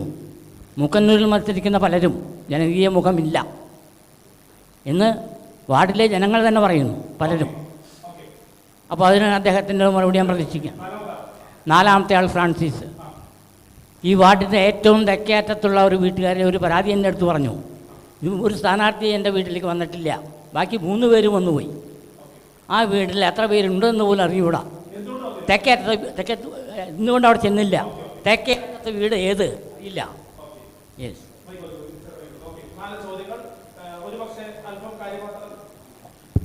കാര്യമാത്ര പ്രസക്തമാണെന്ന് നമ്മൾ പറയാം. ഉത്തരം നിശ്ചയം ഇവിടെ തുടങ്ങട്ടെ. തോറ്റാൽ എന്ത് ചെയ്യും പോൾ പി സാറേ? പരാജയപ്പെട്ടാലും വിജയിച്ചാലും എന്നും ഞാൻ ഈ വാർഡിലെ ജനങ്ങളോടൊപ്പം പ്രവർത്തിക്കും, പൊതുകാര്യങ്ങളിൽ ഇടപെടും, ജനക്ഷേമ പദ്ധതികളിലും വികസന പ്രവർത്തനങ്ങളും ഒക്കെ കൊണ്ടുവരുവാൻ വേണ്ടിയിട്ട് ഇന്നത്തെ ഗവൺമെൻറ് സംവിധാനങ്ങൾ, ത്രിതല പഞ്ചായത്ത് സംവിധാനങ്ങളും സംസ്ഥാനത്തിൻ്റെയും കേന്ദ്രത്തിൻ്റെയും ഒക്കെ എല്ലാ അവസരങ്ങളും പ്രയോജനപ്പെടുത്താൻ ശ്രമിക്കും. മൈക്ക് കൊടുത്തു. ഓക്കെ. താമര കൂമ്പിയാൽ എന്ത് സംഭവിക്കും? അതാണ് ചോദ്യം. ആന്റണി മാഷ് ചോദിച്ച ചോദ്യത്തിന് ഒരു രസകരമായ രീതിയിലാണ് ഞാൻ ഉത്തരം പറയാൻ ഉദ്ദേശിച്ചത്. താമര വിരിഞ്ഞു എന്ന് പറഞ്ഞാൽ താമരയെ നമ്മൾ കാണുന്നത് വെള്ളത്തിനടിയിൽ കൂടി പൊന്തി വന്ന് താമര വിരിഞ്ഞതിന് ശേഷമാണ് നമ്മൾ താമര കാണുന്നത്. അപ്പോഴാണ് മാഷായാലും ആരായാലും താമര വിരിഞ്ഞെന്ന് പറയുന്നത്. അപ്പോൾ എൻ്റെ ഒരു കാഴ്ചപ്പാടിൽ താമര വിരിഞ്ഞു നിൽക്കുകയാണ്, ഇനി വാടാൻ പോകുന്നില്ല. അപ്പോൾ ഈ താമരയ്ക്ക് മുന്നിൽ ഞങ്ങൾ എന്ത് പ്രലോഭനം വന്നാലും താമരയുടെ മുന്നിൽ, അതായത് പഞ്ചായത്തിന് മുന്നിൽ ഞങ്ങൾ എന്നും തോറ്റാലും ജയിച്ചാലും വിജയിച്ച് നിൽക്കുകയാണ് ഞങ്ങൾ. അപ്പോൾ അനിവാര്യമായ മാറ്റം എന്ന വാക്ക് പൂർണ്ണമായിട്ട് പ്രാർത്ഥിക്കുന്നു. സുകുമാരൻ സാറേ, ഇത്രേ ഉള്ളൂ. അടി മുതൽ മുടി വരെ പാർട്ടിയിൽ അഴിമതിയാണ്. അപ്പോൾ അങ്ങനെയുള്ള അഴിമതിയുള്ള ഒരു പാർട്ടി നിൽക്കുന്ന ഒരു സാറ് എങ്ങനെയാണ് അഴിമതിക്കെതിരെ പ്രവർത്തിക്കുന്നത്? അതാണ് ചോദ്യത്തിൻ്റെ ഉദ്ദേശം. സാറിൻ്റെ വ്യക്തിഗത ചോദ്യമാണ്, പാർട്ടി കൂട്ടണ്ട. ആദ്യം പോൾ പി മാഷ് പറഞ്ഞതിന് ഒരു 2 അതിലേക്ക് പോകണോ? നീ അല്ല, ഒരു കാര്യം പറയാം. പോൾ പി മാഷ് ആണ് താബോർ സ്കൂളിൻ്റെ അധപതനത്തെ കാണുമെന്ന് ഞാൻ പറഞ്ഞില്ല. ഇല്ല, അത് അങ്ങനെ ആവാൻ കാരണം മാഷ് പറഞ്ഞത് ഞാൻ പറഞ്ഞിട്ടുള്ളൂ. പിന്നെ ഞാൻ മലപ്പുറം സംസ്ഥാനത്ത് പോയത് ലീവ് വേക്കൻസി പോയതാണ്. ഓക്കെ. അത് ഒന്ന് PSC കിട്ടിയപ്പോൾ പാലക്കാട് വന്നു. ഓക്കെ. പ്രൈവറ്റ് സ്കൂളിൽ ചേർന്ന് PSC കിട്ടി. അങ്ങനെയാണ് ഞാൻ ഇവിടേക്ക് വരുന്നത്. ഞാൻ എവിടെയൊന്നും അങ്ങനെ മാഷ് ഉദ്ദേശിക്കുന്ന മാതിരി കാര്യങ്ങൾ ചെയ്തിട്ട് വന്നതല്ല. മറ്റൊന്ന്, മാഷ് പറഞ്ഞ മാതിരി അഴിമതി എന്നുള്ളത് ഒരു പാർട്ടിക്കോ ഒരു ഭരണ സമുദായത്തിനോ എളുപ്പം മാറ്റാവുന്ന കാര്യമല്ല. ഓക്കെ. പക്ഷെ ഒരു കാര്യം ഓർക്കണം, അദ്ദേഹം CPM-കാരനായിരുന്നു. ഓക്കെ. മാഷ് ഇപ്പോൾ ആ മാഷ് ഇപ്പോൾ OP മാഷയുടെ പാർട്ടിയാണ്. ഇപ്പുറം വന്നുകൊണ്ടൊന്നും ചീത്ത പറഞ്ഞിട്ട് കാര്യമില്ല. ഒന്ന് നമ്മൾ മനസ്സിലാക്കേണ്ടത്, ഇന്ത്യൻ സംസ്ഥാനങ്ങളിൽ ഏറ്റവും കുറച്ച് അഴിമതിയുള്ള സംസ്ഥാനം കേരളമാണ്. ഇന്ന് ലോകത്ത് ഈ ഏത് രംഗത്ത് നോക്കിയാലും ഇന്ത്യൻ സംസ്ഥാനങ്ങളിൽ ഇന്ത്യൻ സർക്കാർ, ഭാരത സർക്കാരിൻ്റെ, കേന്ദ്ര സർക്കാരിൻ്റെ സ്റ്റാറ്റിസ്റ്റിക്സ് കണക്ക് പ്രകാരമുള്ള മിക്കവാറും ഡിപ്പാർട്ട്മെൻറ്റുകൾ കണക്ക് പുറത്തുവിടുമ്പോൾ ഒന്നാം സ്ഥാനം കേരളത്തിനാണ്. ഓക്കെ. അതൊന്നും കാണാതെ പോകണ്ട. ഇന്ന് ലോകത്ത് ശ്രദ്ധിക്കപ്പെടുന്ന ഒരു സംസ്ഥാനം കൂടി. ഉത്തരം വളരെ വ്യക്തമാണ് സുകുമാരൻ സാറേ. ഓക്കെ. ഫ്രാൻസ് ചേട്ടാ, എം സാർ ഇരിക്കും, ഇനി സമയമില്ലാത്തതുകൊണ്ട് പ്ലീസ്. ഫ്രാൻസ് ചോദ്യം ഉത്തരവുള്ളൂ. ഫ്രാൻസ് ചേട്ടൻ പുതിയ ആളായതുകൊണ്ടായിരിക്കും ചിലപ്പോൾ ഒരു ഭാഗത്ത് എത്തിയിട്ടില്ല എന്ന് പറഞ്ഞൊരു പരാതി, വളരെ സിമ്പിളായൊരു പരാതിയാണ്. മറുപടി പറഞ്ഞു. അല്ല, മാഷ് ചോദിച്ചൊരു ചോദ്യം എൻ്റെ വീട്ടിൽ സ്ഥാനാർത്ഥി എത്തിയില്ലെന്നുള്ളതാണ്. ഞാൻ അവിടെ ഒരു വാൾ പോസ്റ്റ് അവിടെ അവരുടെ വീടിൻ്റെ അടുത്ത് വയ്ക്കാനായിട്ട് ചെന്നപ്പോൾ സാറിൻ്റെ വീടല്ല, വേറെ സ്ഥലം വീട്.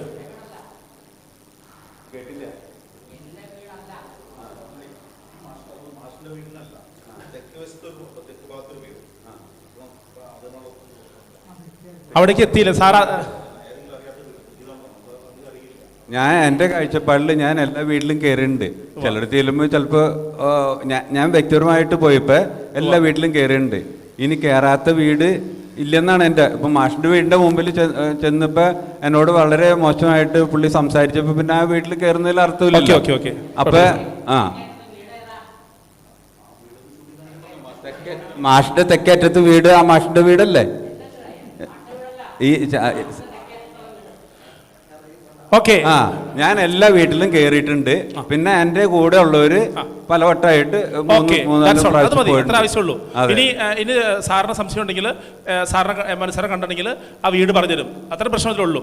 ലാസ്റ്റായിട്ട് ചോദിക്കാൻ ഷിബു ഓടിവാ. ചോദ്യങ്ങൾ വളരെ ഷോർട്ടായിരിക്കണം, ഇനി നിർത്തേണ്ടി വരും. കാരണം നമുക്ക് സമയമില്ലാത്തതുകൊണ്ടാണ്. 1 മണിക്കൂർ നമുക്ക് ആകെ ഇതുള്ളൂ, അതുകൊണ്ടാണ്. പ്ലീസ്.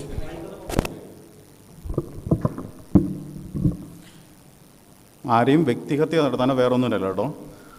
ഞാൻ ആകെ പറമ്പയം വാർഡിലെ മാത്രം കാര്യങ്ങൾ ഞാൻ പറയുന്നത്, അത് നമ്മൾ നിർദ്ദേശിക്കുന്നത് അത് മാത്രമാണ്. 14-ാം വാർഡിൽ പറമ്പയം ഭാഗത്തൊരു നമുക്കൊരു അംഗൻവാടിയുണ്ട്. ആകെ വാർഡിലുള്ളത് ഒരേ ഒരു അംഗൻവാടിയാണ്. 10 വർഷത്തിലധികമായി അത് പണി കഴിപ്പിച്ചിട്ട്. അതിനുശേഷം എന്ത് പുനരുദ്ധാരണം അവിടെ നടത്തി? അത് നടത്തിയില്ലെങ്കിൽ അതിനെന്താണ് കാരണം? തെരഞ്ഞെടുത്ത് പ്രതിനിധിയായി വന്നാൽ ഈ അംഗൻവാടിയുടെ കാര്യത്തിൽ നിങ്ങൾ എന്ത് തീരുമാനമെടുക്കും? ചോദ്യം നമ്പർ 1. വർഷങ്ങൾക്ക് മുമ്പ് പറമ്പയം കൊക്കരണി എന്ന് പറഞ്ഞ അംഗനവാടിയോട് ചേർന്നുള്ളത്, അവിടെ നിന്നും മോട്ടോർ ഉപയോഗിച്ച് കുഴുക്കാരൻ ഭാഗത്തേക്ക് ഒരു വെള്ളം കൊടുക്കാനായിട്ട് ഒരു ലിഫ്റ്റ് ഇറിഗേഷൻ പദ്ധതി ഉണ്ടായിരുന്നു. ആ പദ്ധതി അവിടെ മോട്ടോർ തുരുമ്പിച്ച് അവിടെ കിടക്കുന്നുണ്ട്, ഷെഡും അവിടെ കിടക്കുന്നുണ്ട്. എന്തുകൊണ്ട് അത് ഇതുവരെ കമ്മീഷൻ ചെയ്തില്ല? അതുപോലെ തന്നെ ഉള്ളതെന്ന് വെച്ച് കഴിഞ്ഞാൽ കഴിഞ്ഞ ഈ ഏതോ വർഷം ഞാൻ പറയാം, ഒരു 1,00,000 വീട് പുനരുദ്ധാരണം MN പദ്ധതി, ഭവന പദ്ധതി എന്ന് പറഞ്ഞൊരു പദ്ധതി ഉണ്ടായിരുന്നു. അതായത് എന്തുകൊണ്ട് അത് നടപ്പിലാക്കിയില്ല? അത് പാവപ്പെട്ട ജനങ്ങൾക്ക് കിട്ടുന്നൊരിതാണ്. അതുപോലെ തന്നെ ഭൂരഹിതർക്ക് ഭൂമി ലഭ്യമാക്കാനുള്ളൊരു പദ്ധതി ഉണ്ടായിരുന്നു സർക്കാരിൻ്റെ. നമ്മുടെ പഞ്ചായത്തിൽ ആ പദ്ധതി വന്നിട്ട് എത്ര വാർഡിൽ, പറമ്പയം വാർഡിൽ 14-ാം വാർഡിൽ അത് നടപ്പിലാക്കിയോ? എത്ര പേർക്ക് കൊടുത്തു? എന്തുകൊണ്ട് ആ ഫണ്ട് ലാപ്സാക്കി? അതിന് ഇപ്പം ഉള്ള ഒരു ഉത്തരം പറഞ്ഞാൽ കൊള്ളാം. ശരി. ഈ ചോദ്യങ്ങൾക്കൊപ്പം ഞാൻ ഇത് അവസാനിപ്പിക്കുന്ന സമയമാണല്ലോ, ഒരു ചോദ്യം കൂടി ഉയർന്നു. നിങ്ങൾ 4 പേര് അത് പറയാത്തതുകൊണ്ട് ഞാൻ പരാമർശിക്കുകയാണ്. ഞങ്ങൾ വികസന സമിതി അംഗങ്ങൾ അവിടെ സന്ദർശിച്ചപ്പോൾ യുവാക്കളെ കണ്ടു. യുവാക്കൾ പറഞ്ഞ കാര്യം, പറമ്പയം ഭാഗത്ത് പൂതംകുറ്റി മുതൽ പറമ്പയം വരെയും മഞ്ഞിക്കാട് മുതൽ പറമ്പയം വരെയും അട്ടാറ് മുതൽ പറമ്പയം വരെയും പറമ്പയുടെ സെൻറ്റർ ഈ ഭാഗത്തൊന്നും യുവാക്കൾക്ക് വേണ്ടി ഒരു ക്ലബ്ബോ വായനശാലയോ കളിസ്ഥലമോ ഇല്ല. വാർഡ് മെമ്പർമാർ എന്തുകൊണ്ടാണ് അതിനെക്കുറിച്ച് പ്രതികരിക്കാത്തത്? ഞങ്ങൾ യുവാക്കൾ എല്ലാവരും ഇങ്ങനെ ചുമ്മാ ഇരുന്ന് മൊബൈലിൽ കളിച്ചാൽ മതിയോ? ഞങ്ങൾക്ക് വളരണ്ടേ? അപ്പോൾ അവർ പറഞ്ഞ ഒരു പോയിന്റ് ഇതാണ്, പറമ്പയം ഭാഗത്ത് സർക്കാർ ജീവനക്കാരുടെ എണ്ണം കുറവാണത്രേ. ഒരു കാരണം പറഞ്ഞാണ്. അതിന് ഒരു വായനശാലയുടെ SNDP വായനശാല ഉണ്ടായിരുന്നു. അപ്പോൾ വായനയുടെ കുറവ് അവിടെ ഉണ്ട്. അതുപോലെ പുതിയ പരിപാടികൾ എന്തൊക്കെ വരുന്നത് അതിനെക്കുറിച്ച് അറിയാനുള്ളൊരു ഒരു ഒരു സാംസ്കാരിക കേന്ദ്രമായിട്ട് ഒരു സ്ഥലവും അവിടെ ഒരു പ്ലേ ഗ്രൗണ്ടും ഒരു ചെറിയൊരു സ്ഥലം അങ്ങനെ വേണമെന്നൊരാഗ്രഹം അവിടുത്തെ ആളുകൾ അറിയിച്ചിട്ടുണ്ട്. അപ്പോൾ അതുകൂടി ചേർത്ത് നിങ്ങൾ ഉത്തരം പറയുക. ആദ്യം ഫ്രാൻസിൽ ആരംഭിച്ചോ, മൈക്ക് കൊടുക്കുക. ഇപ്പം 2 ചോദ്യമാണ്. ഒന്ന് ഇതിൻ്റെ കാര്യം, പിന്നെ അദ്ദേഹം ഉന്നയിച്ച കാര്യം, അംഗൻവാടിയുടെ കാര്യങ്ങളൊക്കെ അഭിപ്രായം പറയാം. ഈ ഞാൻ പറഞ്ഞു കേട്ടിട്ടുള്ള സംഭവങ്ങളാണ് ഈ അംഗൻവാടിയുടെ കാര്യങ്ങളൊക്കെ. അത് അങ്ങനെ ഇപ്പോൾ ചോദ്യം ഉന്നയിച്ച കാര്യം ശരിയാണെങ്കിൽ വളരെ മോശമാണത്. ആ അംഗൻവാടിയോട് കാണിച്ച അവഗണനയാണത്. പിന്നെ അവിടെ വെള്ളത്തിൻ്റെ പദ്ധതിക്ക് പൈപ്പും മോട്ടറൊക്കെ വന്നിട്ട് അതൊന്നും ചെയ്തില്ല, അതൊക്കെ നശിച്ചുപോയി. പിന്നെ മറ്റൊന്ന് എന്ന് പറഞ്ഞാൽ പ്ലേ ഗ്രൗണ്ട് ഞാൻ ഏറെ ആഗ്രഹിക്കുന്ന ഒരു സംഭവമാണത്. കാരണം ഒത്തിരി ഇപ്പോഴത്തെ ഈ സാഹചര്യത്തിൽ പിള്ളേരൊക്കെ വെറുതെ ഇരിക്കുകയാണ്, ഒരു ആക്ടിവിറ്റീസും ഇല്ല. അപ്പം അതുകൊണ്ട് അതൊക്കെ വരേണ്ട ആവശ്യങ്ങളാണ്. ഇതൊക്കെ നമ്മൾ ശ്രമിച്ചാൽ ലഭിക്കുന്ന കാര്യങ്ങളാണ്. ഞാൻ ഉറപ്പ് തരുന്നു. ഞാൻ ജയിച്ചു വന്നാൽ അത് ഞാൻ നടത്തി തരാമെന്ന് ആരും വാഗ്ദാനം കൊടുക്കുന്നില്ല. പക്ഷേ എനിക്കൊരു കാര്യം ഉറപ്പിച്ച് പറയാൻ പറ്റും, ഇവിടെ പഞ്ചായത്തിൽ വരുന്ന ഒരുപാട് ഫണ്ട് ലാപ്സായി പോകുന്നു. ഞങ്ങൾ അതിൻ്റെ കണക്കൊക്കെ എടുത്ത് നോക്കിയതാണ്. ഒത്തിരി ഫണ്ട്, അതായത് പകുതി പോലും ഉപയോഗിക്കാതെ ആ ഫണ്ടൊക്കെ ലാപ്സായി പോകുന്നു. എന്തുകൊണ്ട്? ഇനി ഇവിടെ വരേണ്ടത് ജനപ്രതിനിധികളല്ല, ജനമാണ് ഭരിക്കേണ്ടത്. അല്ലാതെ ജനം കൂടിയിട്ട് തീരുമാനിക്കണം എന്തൊക്കെ പദ്ധതികൾ നമുക്ക് നടപ്പാക്കണം, ഏതൊക്കെ മേഖലയിലേക്ക് വരണം എന്നുള്ളത് ജനം തീരുമാനിക്കണം. അങ്ങനെ ജനസമക്ഷത്തിൽ ആ തീരുമാനങ്ങൾ എടുത്ത് മുന്നോട്ട് പോകണം. തീർച്ചയായിട്ടും ഈ ക്ലബും മറ്റും അതുപോലെ കളിസ്ഥലങ്ങളൊക്കെ വേണ്ടതാണ്. ഓരോ വാർഡിനും അത് വേണം. ഓക്കെ, സുഖാഷേ, എനിക്കൊന്നു കുട്ടി മറ്റേ ടാങ്കിന് പറയണ്ട, നമ്മൾ ഓൾറെഡി പറഞ്ഞു പോയതാ അല്ലേ? അത് പറഞ്ഞു പോയത്, അത് പറയണമെന്നില്ല. അംഗൻവാടി നമ്മൾ പറഞ്ഞതാ, എന്നാലും ജസ്റ്റ് ഒന്ന് സൂചിപ്പിച്ചു കേട്ടോ. അംഗൻവാടി കെട്ടിടം 10 വർഷമായിട്ട് പുനരുദ്ധാരണമില്ല. മറുപടി പറയാത്തതിന് പ്ലേ ഗ്രൗണ്ട്, ക്ലബ്ബ്. ഈ പ്ലേ ഗ്രൗണ്ട് നമ്മുടെ വാർഡിൽ സംഘടിപ്പിക്കാമെന്ന് പറഞ്ഞാൽ അത്ര എളുപ്പമുള്ള ഒരു കാര്യമല്ല. കാരണം അടുത്തടുത്ത് വീടുകൾ, വളരെ കേരളം വളരെ അടുത്തടുത്ത് താമസിക്കുന്ന വീടുകളുള്ളത് പെട്ടെന്ന് ആ പ്ലേ ഗ്രൗണ്ടിനുള്ള സ്ഥലം കണ്ടുപിടിക്കുക എന്നുള്ളത് എളുപ്പമല്ല.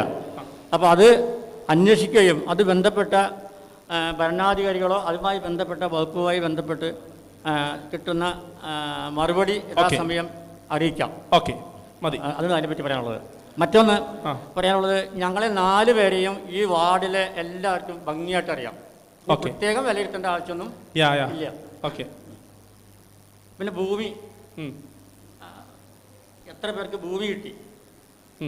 ഞാൻ മുമ്പേ തന്നെ വന്നപ്പോൾ തന്നെ വികസന സമിതിയോട് സൂചിപ്പിച്ചത്, ഈ വാർഡിനെ പറ്റി അങ്ങനെ വലിയ പഠനം നടത്തിയ ആളല്ല ഞാൻ. ഞങ്ങളൊക്കെ പുതിയ ആളാണ്. ക്വാളിറ്റി വെച്ച് ഞങ്ങൾ 3 പേരും പുതിയ ആൾക്കാരാണ്.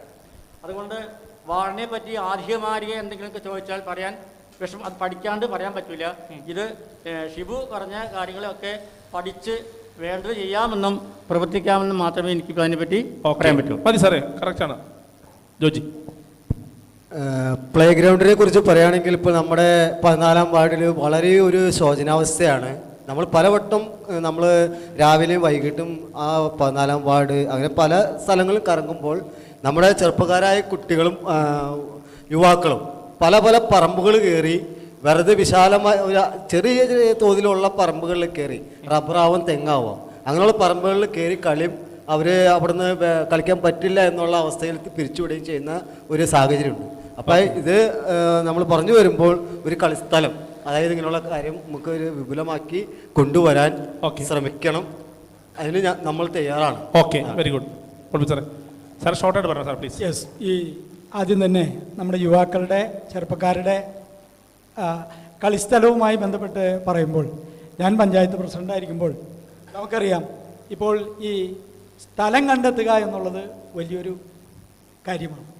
ഇതിനാവശ്യമായ സ്ഥലം കണ്ടെത്തുക എന്ന് പറയുമ്പോൾ, ഞാൻ അന്ന് ആ സമയങ്ങളിൽ എനിക്ക് അറിയാവുന്നത് വെച്ച് പറഞ്ഞാൽ, അന്ന് ഇതിനു വേണ്ടിയിട്ടുള്ള ഒരു സൗകര്യത്തിൻ്റെ ഭാഗമായി എൻ്റെ ജ്യേഷ്ഠൻ ഉൾപ്പെടെ എൻ്റെ വീട്ടുകാരിൽപ്പെട്ട 2-3 സഹോദരന്മാരുൾപ്പെടെയുള്ള ഒരു ക്ലബ്ബ് അവിടെ നിലവിൽ വരികയും അവിടെ ഇപ്പോൾ ചെറുപ്പക്കാർക്ക് ഷട്ടിൽ ബാഡ്മിൻ്റൺ, ബോട്ട് ബാഡ്മിൻ്റൺ കളിക്കാനുള്ള ഒരു സൗകര്യത്തോടുകൂടിയ ക്ലബ്ബ് പ്രവർത്തിക്കുന്നുണ്ട്. അതിൻ്റെ ഉദ്ഘാടനം നടക്കുന്നത് ഞാൻ പഞ്ചായത്ത് പ്രസിഡന്റായി.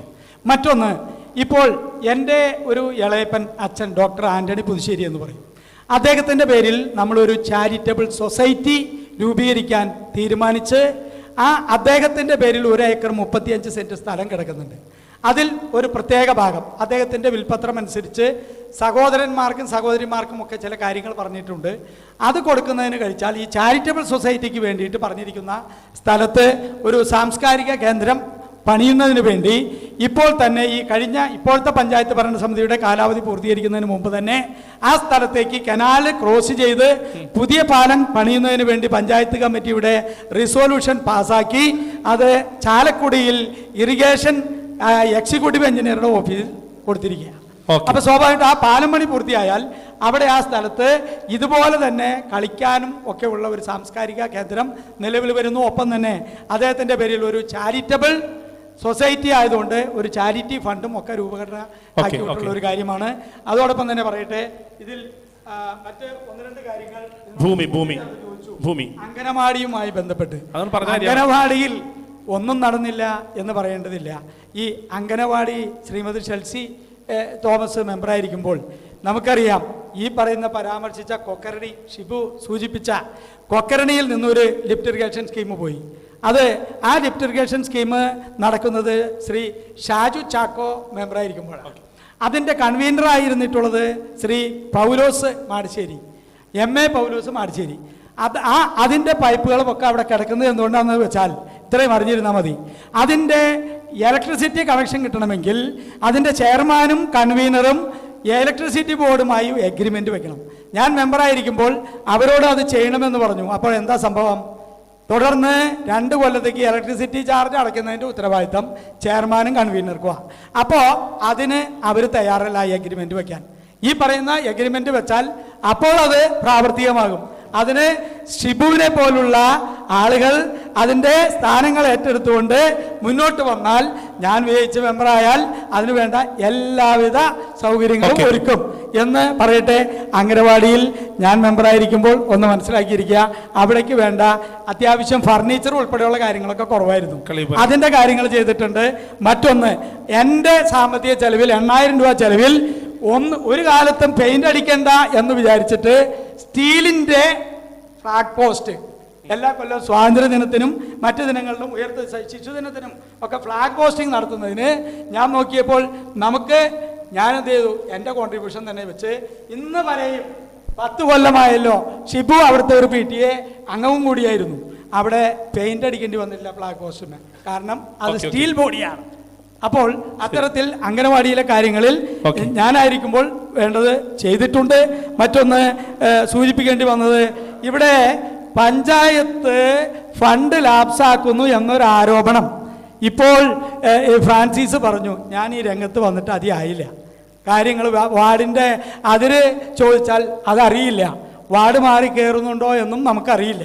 അപ്പോൾ സ്വാഭാവികമായിട്ടും ഫണ്ട് ലാപ്സാകുന്നു എന്ന് പറഞ്ഞാൽ, ഞാൻ പഞ്ചായത്ത് പ്രസിഡന്റ് ആയിരിക്കുമ്പോൾ മനസ്സിലാക്കിയിരിക്കുക, 100%, അതായത് ഒരു പൈസ പോലും ബാക്കി വയ്ക്കാതെ 100% പദ്ധതി വിഹിതം പൂർത്തീകരിച്ച ബോർഡുകളൊക്കെ നിങ്ങൾ ഇവിടെ കാണും.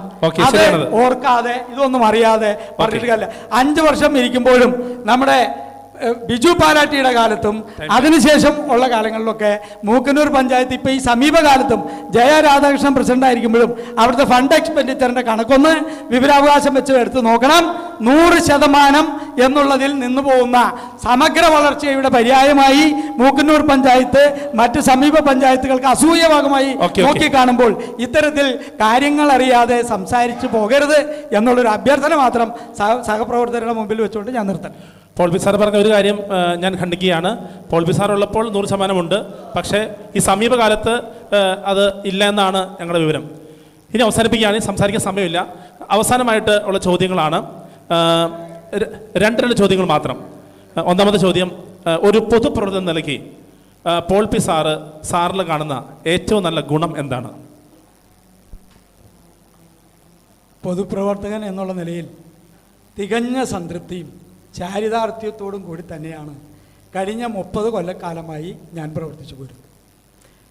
അതിൻ്റെ നന്ദിയും അതുമായി ബന്ധപ്പെട്ടുകൊണ്ടുള്ള കടപ്പാടും ഒക്കെ ഞാൻ പ്രവർത്തിക്കുന്ന മേഖലയിൽ, അത് എൻ്റെ വാർഡിലായാലും മറ്റ് മേഖലയിലായാലും ഞാൻ കടന്നു ചെല്ലുമ്പോൾ നമ്മുടെ സമിതിദായകരിൽ നിന്നും മറ്റ് ഇതര ആഭാലവൃദ്ധം ജനങ്ങളിൽ നിന്നും അത് ഉണ്ടാകുന്നു എന്നുള്ള ഒരു സംതൃപ്തിയും സന്തോഷവും ആണ് എനിക്ക് പറയുവാനുള്ളത്. ജയസാധ്യത എത്ര ശതമാനമുണ്ട്? ജയസാധ്യതയെ സംബന്ധിച്ചിടത്തോളം 100%. എൻ്റെ കാലത്ത് പഞ്ചായത്ത് 100% ഫണ്ട് എക്സ്പെൻഡിച്ചർ നടത്തിയ ആ ആളെന്നുള്ള നിലയ്ക്ക് 100% വിജയപ്രതീക്ഷയോട് കൂടി തന്നെയാണ് ഞാൻ ഈ ഇലക്ഷനെ. ഓക്കെ, ഒന്ന് കൈയടിക്കാം. നമുക്ക് ആശംസ തരുന്നു. All the best. Okay, Joji ചോദിക്കാൻ ഇതാണ്, വാർഡ് മെമ്പറായി തിരഞ്ഞെടുത്താൽ ആദ്യം ചെയ്യുന്ന വികസന പ്രവർത്തനം എന്തായിരിക്കും? ഞാൻ മുക്കന്നൂർ പഞ്ചായത്തിൽ 14-ാം വാർഡിൽ ഒരു വാർഡ് മെമ്പറായി ഞാൻ മത്സരിച്ച് എന്നെ നമ്മുടെ പൊതുജനങ്ങൾ നമ്മളെ ഒരു മെമ്പറാക്കി മാറ്റുകയാണെങ്കിൽ നമ്മുടെ നാടിന് വേണ്ട, അതായത് 14-ാം വാർഡിൻ്റെ പൂർണ്ണസ്ഥിതിയിലുള്ള ഒരു വികസനം, അത് ജനങ്ങളിലേക്ക് വീടുകൾ തോറും എത്തിക്കേണ്ട വസ്തുക്കളാണ് വീടുകൾ തോറും.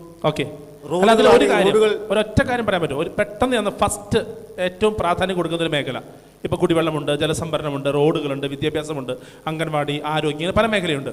അതിൽ ജോജി പ്രാധാന്യം കൊടുക്കുന്ന മേഖല ഏതായിരിക്കും? ഇപ്പോൾ ഞാൻ പ്രാധാന്യം കൊടുക്കാമെന്ന് പറഞ്ഞാൽ നമുക്ക് എത്തിക്കാൻ ഏറ്റവും സുലഭമായത് വീടുകളിലേക്ക് നമുക്ക് നമ്മുടെ നരേന്ദ്രമോദി വികസന പദ്ധതിയിലൂടെ നടപ്പിലാക്കിയ വീടുകൾ തോറും ചോദിച്ചിറങ്ങി അവർക്ക് വികസനം എന്താണ് അത് പഞ്ചായത്തിൽ നിന്ന് മേടിച്ച് കൊടുക്കുക. അത് ആദ്യത്തെ. അതിന് പുറമെ അതിന് ബാക്കിൽ കൂടി എന്തെല്ലാം സഹായങ്ങൾ നമുക്ക് അർഹതപ്പെട്ടതുണ്ടോ ആ അർഹതപ്പെട്ട എല്ലാ സഹായങ്ങളും നമ്മൾ വീടുകൾ തോറും കയറി ഇറങ്ങി ചോദിച്ച് അവർക്ക് ആ പദ്ധതി മേടിച്ച് വികസനം നടത്തണം. വിജയപ്രതീക്ഷ എത്രയുണ്ട് ജോജിയുടെ? വിജയപ്രതീക്ഷ, ഈ വാർഡിൽ ജയിക്കുമെന്നുള്ള ജോജിയുടെ പ്രതീക്ഷ, ഈ ആത്മവിശ്വാസം. ഈ 14-ാം വാർഡിൽ 100% എന്റെ വിജയ സാധ്യത ഞാൻ കാണുന്നു. കൈയടിക്കാൻ മറക്കരുത്, പരാജയപ്പെടില്ല. ആത്മവിശ്വാസമാണ്. തീർച്ചയായിട്ടും. സുകുമാരൻ സാറിനെ പോലെ ഒരു സാത്വികൻ മത്സരിക്കുമ്പോൾ നമുക്കറിയാം, ഏറ്റവും പ്രായം സുകുമാരൻ സാറിനാണ്. ഫ്രാൻസേട്ടനുണ്ട്, ജോജിയുണ്ട്, പോൾപി സാറൊക്കെ താഴെയാണ്. ഈ സമയത്ത് താങ്കളെ മത്സരിക്കാൻ പ്രേരിപ്പിച്ച ഘടകം എന്താണ്? ഈ പ്രായത്തിൽ എന്ന് പറഞ്ഞാൽ ഇപ്പോൾ ഒരു 62 അല്ലേ? സാറ് വളരെ എനിക്ക് അടുത്തറിയാവുന്ന ആളാണ്, എൻ്റെ ഗുരുസ്ഥാനീയനാണ്. എന്തുകൊണ്ട് സാറ് ഈ രംഗത്ത് ഇപ്പോൾ മത്സരിക്കാൻ തീരുമാനിച്ചു? അതിൻ്റെ ചേതോവികാരം. എൻ്റെ പാർട്ടി എന്നോട് മത്സരിക്കാൻ പറഞ്ഞു, അതുകൊണ്ട് ഞാനത് സമ്മതിച്ചു. ഓക്കെ, പാർട്ടിയുടെ അച്ചടക്കമുള്ള ഒരു അംഗമെന്ന നിലയിൽ അംഗീകരിക്കുന്നു അല്ലേ? സാറിൻ്റെ വിജയ ശതമാനം എത്രയാണ് സാർ പ്രതീക്ഷിക്കുന്നത്? ഞാൻ വിജയിക്കും എന്നുള്ളതല്ലാണ്ട് ഒരു വലിയ ഭൂരിപക്ഷ ശതമാനമൊന്നും പറയാൻ ഞാൻ ഒരുക്കല്ല. ഓക്കെ, വളരെ കഴിച്ച് മനസ്സിലാപ്പിക്കാട്ടോ, വളരെ യാഥാർത്ഥ്യബോധമുള്ള ഒരു ഉത്തരമാണ് സാറേ. ഫ്രാൻസേട്ട് മേഖലയിൽ പുതിയ ആളാണ്, പണ്ട് പുറത്തായിരുന്നു, ഇപ്പോൾ നാട്ടിലത്തെ കൃഷിയൊക്കെ ചെയ്യുന്നു, നല്ല വിദ്യാഭ്യാസമുള്ള രീതിയിൽ ജീവിച്ച ആളാണ്. അപ്പോൾ മാലിന്യ സംസ്കരണം ഇതൊക്കെ ഞങ്ങൾക്ക് അറിയാം, ഞാൻ കേട്ടിട്ടുണ്ട്. ചോദ്യം ഇതാണ്, എന്തുകൊണ്ടാണ് ഈ രാഷ്ട്രീയത്തിലേക്ക് എടുത്തു ചാടിയത്? രാഷ്ട്രീയത്തിലേക്ക് എടുത്തു ചാടിയതെന്ന് പറഞ്ഞാൽ എനിക്ക് രാഷ്ട്രീയത്തോടൊന്നും വലിയ താല്പര്യമില്ലാത്തൊരു വ്യക്തിയാണ്. എനിക്ക് സമൂഹത്തിൽ എന്തെങ്കിലും ചെയ്യാൻ സാധിക്കണം, അതാണ് എൻ്റെ ഒറ്റ ലക്ഷ്യം. ഞാൻ അത് പറയാൻ കാരണം, ഞാൻ വിദേശത്തായിരുന്നപ്പോഴും ഇവിടെ വന്നിട്ടും ഞാൻ ഈ ചാരിറ്റിയായിട്ട് ബന്ധപ്പെട്ട് നടക്കുന്ന ഒരു വ്യക്തിയാണ്. അതിപ്പോഴും ചെയ്യുന്നുണ്ട്. നേരത്തെ കൂടുതലായിട്ട് ചെയ്തിരുന്നു. ഇപ്പം സാമ്പത്തികമായിട്ടുള്ളൊരു ബുദ്ധിമുട്ട് കൊണ്ട് മറ്റുള്ളവരുടെ അടുത്ത് കൈനീട്ടി അത് ചെയ്യുന്നൊരു വ്യക്തിയാണ്. അതിനെക്കുറിച്ച് അറിയണമെങ്കിൽ ഞാനൊരു പബ്ലിസിറ്റി ഒന്നും കൊടുക്കാറില്ല. ചില വ്യക്തികളോട് അത് അന്വേഷിച്ചാൽ അത് അറിയാൻ പറ്റും. അതെ. പിന്നെ മറ്റൊന്ന് പറഞ്ഞാൽ വേറെന്താ ചോദ്യം? അല്ല, ഇനിയും ഈ മേഖലയിൽ പിടിച്ചു നിന്നാൽ ഇപ്പൊ സാർ ജയിക്കുകയോ എന്തെങ്കിലും ആട്ടെ, ജയിക്കുന്നു തോൽക്കുന്നു എന്തെങ്കിലും ആട്ടെ, ഇനിയും ഈ മേഖലയിൽ താങ്കൾ സജീവമായിരിക്കുമോ? തീർച്ചയായിട്ടും. അതിനാണല്ലോ ഞാൻ നിൽക്കുന്നത്. ഈ നാടിന് ഒരു നന്മയാണ് നമ്മൾ ആഗ്രഹിക്കുന്നത്. അല്ലെ, വരുന്ന ഫണ്ടൊക്കെ നമുക്ക് ഉപയോഗപ്പെടുത്തണം. അപ്പോൾ ഒത്തിരിയേറെ മാറ്റങ്ങൾ ജനം ആഗ്രഹിക്കുന്നുണ്ട്. ഞാൻ ചെല്ലുന്ന ഓരോ വീട്ടിൽ ആഗ്രഹിക്കുന്നത് നമ്മൾക്കൊരു മാറ്റം വേണ്ടേ എന്നാണ് ചോദിക്കുന്നത്. അപ്പം അവർ തന്നെ ഞാൻ ചോദിക്കുമ്പോൾ അതിന് പറഞ്ഞുകൊണ്ട് തീർച്ചയായിട്ടും അത് വേണം. ഈ അഴിമതി നിറഞ്ഞ രാഷ്ട്രീയം നമുക്ക് വേണ്ട. ഇപ്പോൾ ഈ കിഴക്കമ്പലത്തെ 2020 പോലുള്ള ഒരു മാറ്റങ്ങൾ നമ്മൾ ആഗ്രഹിക്കുന്നു. ഫ്രാൻസേട്ടൻ്റെ വിജയപ്രതീക്ഷ എത്ര ശതമാനമാണ്? ജയിക്കുമെന്നുള്ള ഒരു ഉറപ്പ് എന്തോരുണ്ട്? നല്ല ഉറപ്പുണ്ട്. അത് ജനമാണ് തീരുമാനിക്കേണ്ടത്. അല്ല, എന്നാൽ നമുക്കൊരു ഉറപ്പുണ്ടാവല്ലോ. തീർച്ചയായിട്ടും നല്ലൊരു വിജയ ശതമാനം ഞാൻ ആഗ്രഹിക്കുന്നുണ്ട്. കാരണം നല്ലൊരു സപ്പോർട്ടുണ്ട്. തീർച്ചയായിട്ടും അവർ തീരുമാനിച്ച് ഞാൻ ജയിച്ചാൽ അവർക്ക് ഉപകാരപ്പെടും എന്ന് ബോധ്യമുണ്ടെങ്കിൽ അവരെന്നെ ജയിപ്പിക്കട്ടെ. ഓക്കെ അല്ലേ? ഒന്ന് കഴിച്ച് പ്രോത്സാഹിപ്പിക്കാം ഫ്രാൻസ് ചേട്ടനെ. തീർച്ചയായിട്ടും നമ്മുടെ പ്രിയപ്പെട്ട 4 സ്ഥാനാർത്ഥികളും മികച്ചവരാണ്. ഒരു പക്ഷേ ഇവർ 4 വാർഡിൽ മത്സരിക്കേണ്ട ആൾക്കാരായിരുന്നു. ആരും മോശക്കാരല്ല. ഒരാളെ ജയിക്കുള്ളൂ, അതുകൊണ്ട് പറഞ്ഞത്. പോൾ പി സാറ് UDF-ൻ്റെ പഞ്ചായത്ത് പ്രസിഡൻ്റാകാൻ യോഗ്യനും എനിക്ക് തോന്നുന്നു അങ്ങനെ സ്ഥാനാർത്ഥിയെന്ന് വിശ്വസിക്കുന്നു. ജോജി ആണെങ്കിൽ ഇപ്പോൾ നമ്മുടെ ജനസമ്മതനായ NDA സ്ഥാനാർത്ഥിയാണ്. സുകുമാരൻ സാറ് വളരെ സ്വാത്വികനും ദർശനമുള്ള ഒരു വ്യക്തിയാണ്. ഫ്രാൻസിസ് ചേട്ടൻ തൻ്റെ സമ്പത്തിൻ്റെ ഒരു ഭാഗം കാരുണ്യ പ്രവൃത്തിയിലൂടെ ജനനന്മയ്ക്ക് മാറ്റിക്കുന്ന ആളാണ്. അതുപോലെ മാലിന്യ നിർമ്മാർജ്ജനം, മറ്റ് സോഷ്യൽ വർക്കുകൾക്ക് ആക്റ്റീവാണ്. 4 പേരെയും മൂക്കന്നൂർ വികസന സമിതിയുടെ പേരിൽ ആശംസ നേരുകയും 4 പേരും വിജയിക്കട്ടെ എന്ന് പ്രാർത്ഥിക്കുകയും ചെയ്യുന്നു. ഈ സമയത്ത് ഇത് ഉപസംഹരിക്കാൻ വേണ്ടിയിട്ട് ബഹുമാനപ്പെട്ട വർഗീസ് ചേട്ടനെ ക്ഷണിക്കുന്നു.